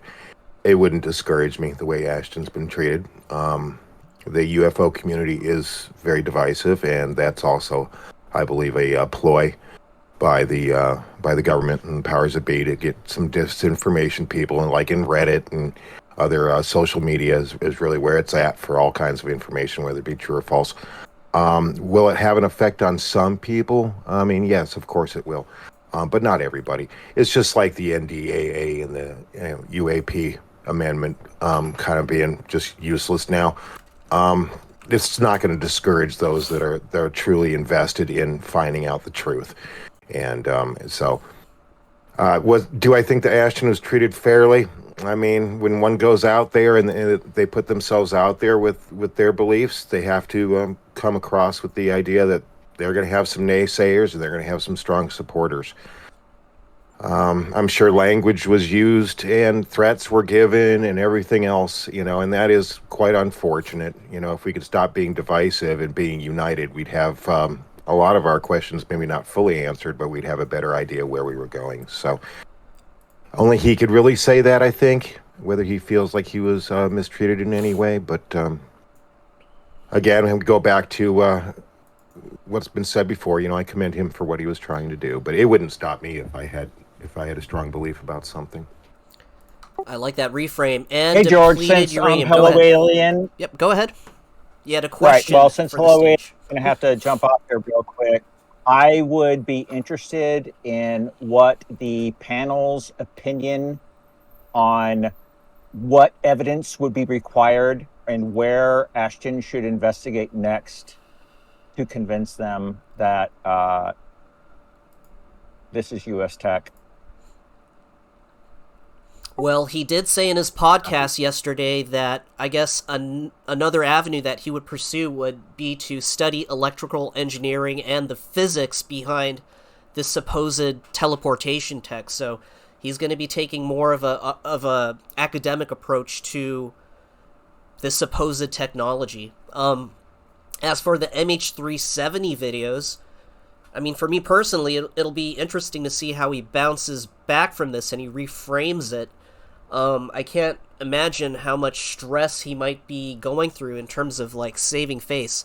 As a human being, admitting you're wrong is one thing, but, like, internalizing this disappointment or letting your community down, as he said in his podcast the other day, I mean, that he just ate a huge humble pie. Do any of you guys have any other thoughts in regards to that? I think provenance, for me, I don't think nothing will ever prove to me that those videos are real. I'm convinced that they're fake at this point. But if, someone like Ryan Graves comes out and says, yeah, I was in a jet and I was following it and I saw it, that would be like, oh, there's a pilot who said he saw it. So, yeah, focus on, augmenting the videos in some way. Because, those videos, speaking of Ryan Graves, you talk about those videos, they look like nothing compared to these, right? So, but yet they're the videos of record because of the provenance. So I would say focus on the evidence trail and try to augment the videos by getting some kind of supporting evidence. And hence that's why he's pursuing the Commander Edward Lynn angle, yeah? Grey Druid and Ali and Justin, any thoughts on depleted uranium's question?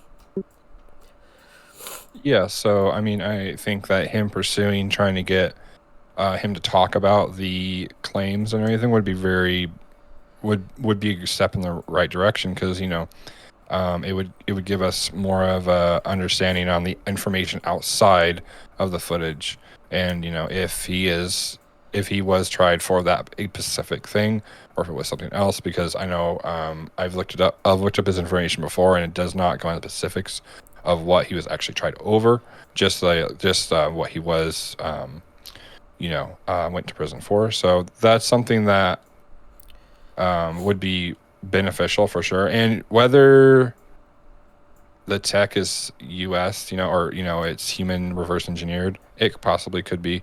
I think I'm on the side right now of that it's potentially NHI. Like, I don't know if they have that advanced tech. I'm not someone who buys into the intergalactic Space Force type stuff, but that's something that we really don't know. We just don't know, honestly. Like, that's the hard truth of it. We could look into, if he wants to pursue looking into if the technology is possible.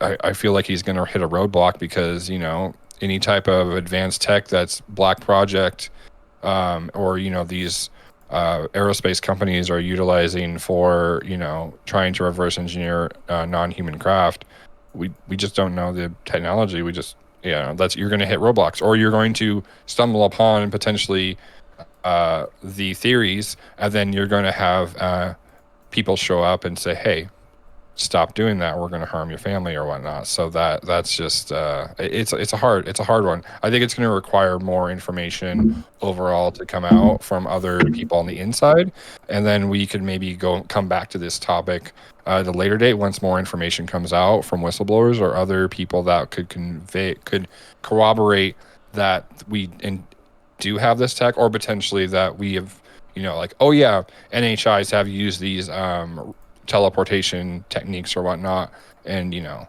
go ahead, John. I just want to point out that right now he's had to eat that humble pie, and so the whole community, actually anybody that's been following in the MH370, is they're watching him, his responses and everything else. And so again, unfortunately, it's going to come down to one side of the argument and the other. And what the other side of the argument is that, well, see, he was wrong. So if he decides to try to further investigate this reverse engineering or this new tech, he's gonna. I think the wise step for him would be to vet someone that he can ally himself with. Okay, that's on the outside of just him. Yeah, that's on the outside of just him, because just for the fact that if it is NHI reverse engineered tech, if he's the only one to go out and say, okay, this is the proof that I found that it is, they're going to say, well, the naysayers are going to be like, well, you were wrong about MH370, so you're going to be wrong about this. And it can actually hurt the progress. And so, and I feel he knows that it's not just about him. But if he finds himself a good, reputable ally to go along with that, whether that be a Fravor or whether that be, a Gary Nolan or, I don't know, but just somebody that has a little bit more of a stronghold foot in the game, as it were, I think that would benefit not just him, but all of us. Agreed. Allie and Justin. The only thing that's coming to my mind to say about all of this is that I'm still thinking of the people that were on the plane, right? Like, there's still 300 or however, I don't know the exact number, but there's still a bunch of people missing. And there's even, more people that were affected by it, be those people's families and whatever else. So I just want to bring light to the fact that we should send love, to the families and to all the people that were affected by this, and to the people that were on that plane, because we don't know where they are. Are they gone on another timeline? Have they passed away? Are they, we still don't know where they are. Maybe they're still wondering if we are remembering them. We don't know what happened to them or in what realm or dimension or whatever timeline they might be in or on. So I don't know. I just wanted to throw that out there. Did you have any other thoughts? Old E. He came with the old E. Sorry, go ahead. My personal thoughts on it are, I hope they find the airplane, and I hope those families can get closure ultimately. I hate to put my personal, feelings out there, but I think the videos are not real, to be honest. I think that we have the smoking gun evidence that we need to say that it is in fact it was faked. And then with the new study that came out, where they used the infrasound to determine the location of it and watched, in their data, they can see exactly where they lost engine power and where it glided to a soft, quote unquote, soft impact into the ocean. That really tells me that somebody was flying that airplane all the way to the crash impact point, and they know that the location of that point. And I hope that they can convince the Malaysian government to spend the money to do a scan of the ocean floor of that area, and I hope that they find the airplane so that the families can get closure. Agreed. Yeah, and we'll try to find the link to that. Yeah, well, I know you've asked like 5 million times already, but obviously we're doing something, so we'll post that for you. We'll find the link for you and we'll post it. But yeah, that's my personal feelings on it. Well said. And this whole MH370 thing with these videos, I'm sure it's opened up a lot of old wounds for the family, and we send our thoughts and well wishes to them. As we close up here, I'd like to read something from Depleted Uranium. It's directed to Grey Druid. Would you be willing to file a FOIA for the 80-minute recording of transcripts that they played to reporters of Lynn's first trial? All of Ashton's FOIAs get blanket denied.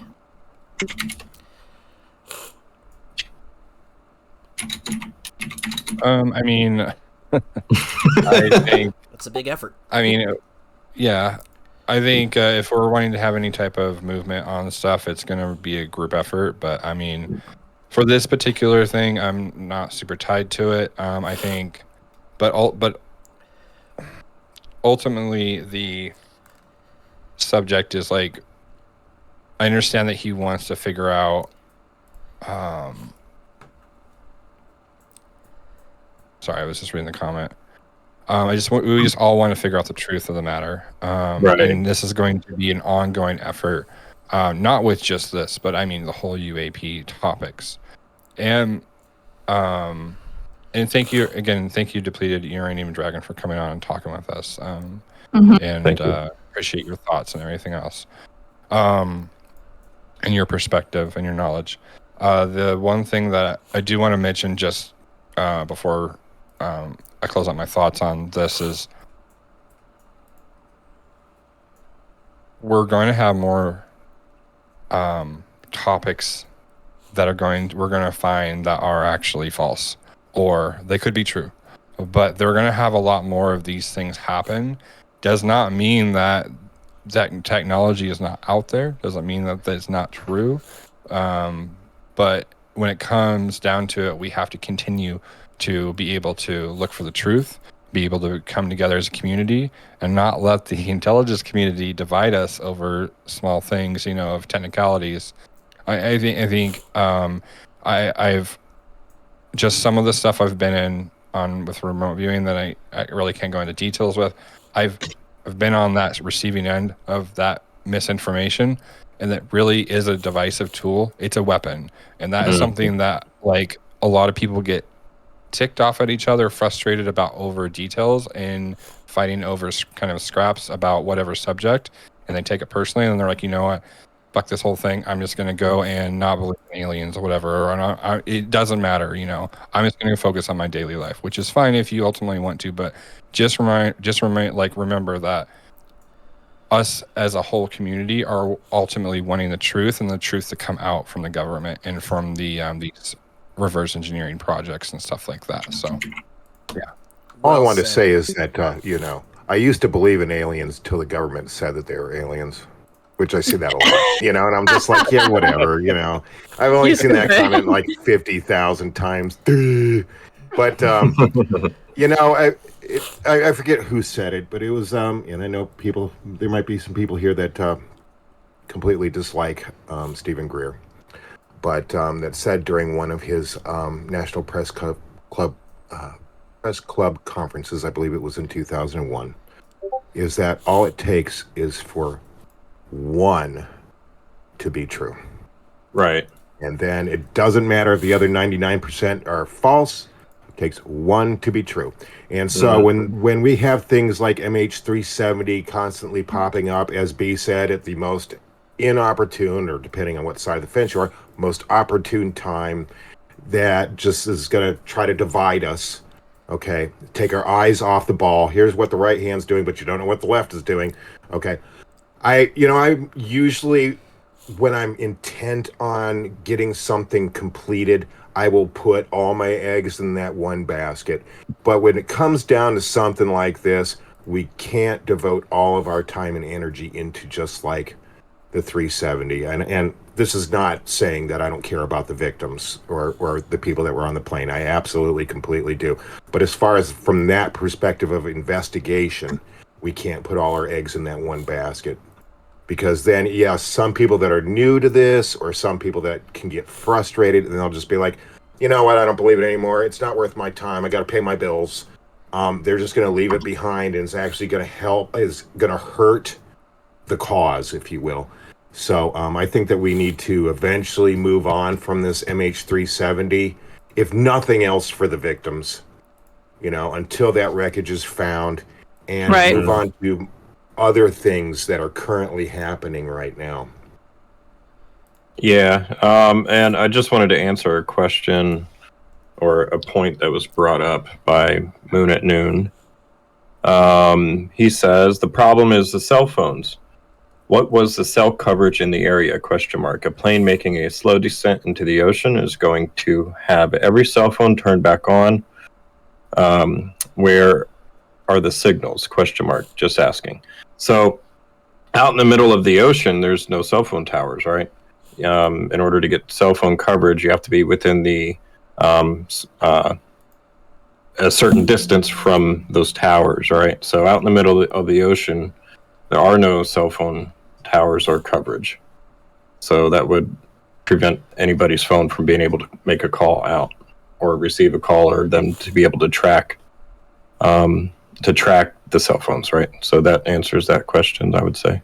See, and that's one of the mysteries of this case, is that a couple days after the plane went missing, relatives were seen on camera. They were calling their relatives on the missing plane, and it would go straight to voicemail, and supposedly one of them received a call from a relative from the missing plane, and then it hung up. So there are a lot of loose ends and just mysteries with MH370, and it's just as enigmatic as the mystery of the phenomena itself. And my goodness, it's such a trip just to think about all of the possibilities, right? Mm-hmm.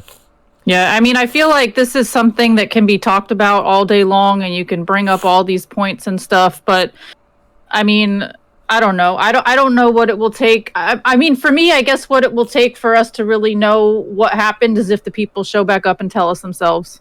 Right. Or if they find the wreckage. Yeah. With aircraft, with the identification plate on those parts, with the part number and the serial number. That's why then they could definitely link it back to the airplane. That's why we need disclosure. It's a shame that this NDAA UAP Disclosure Act didn't pass, so this is an effective catastrophic disclosure.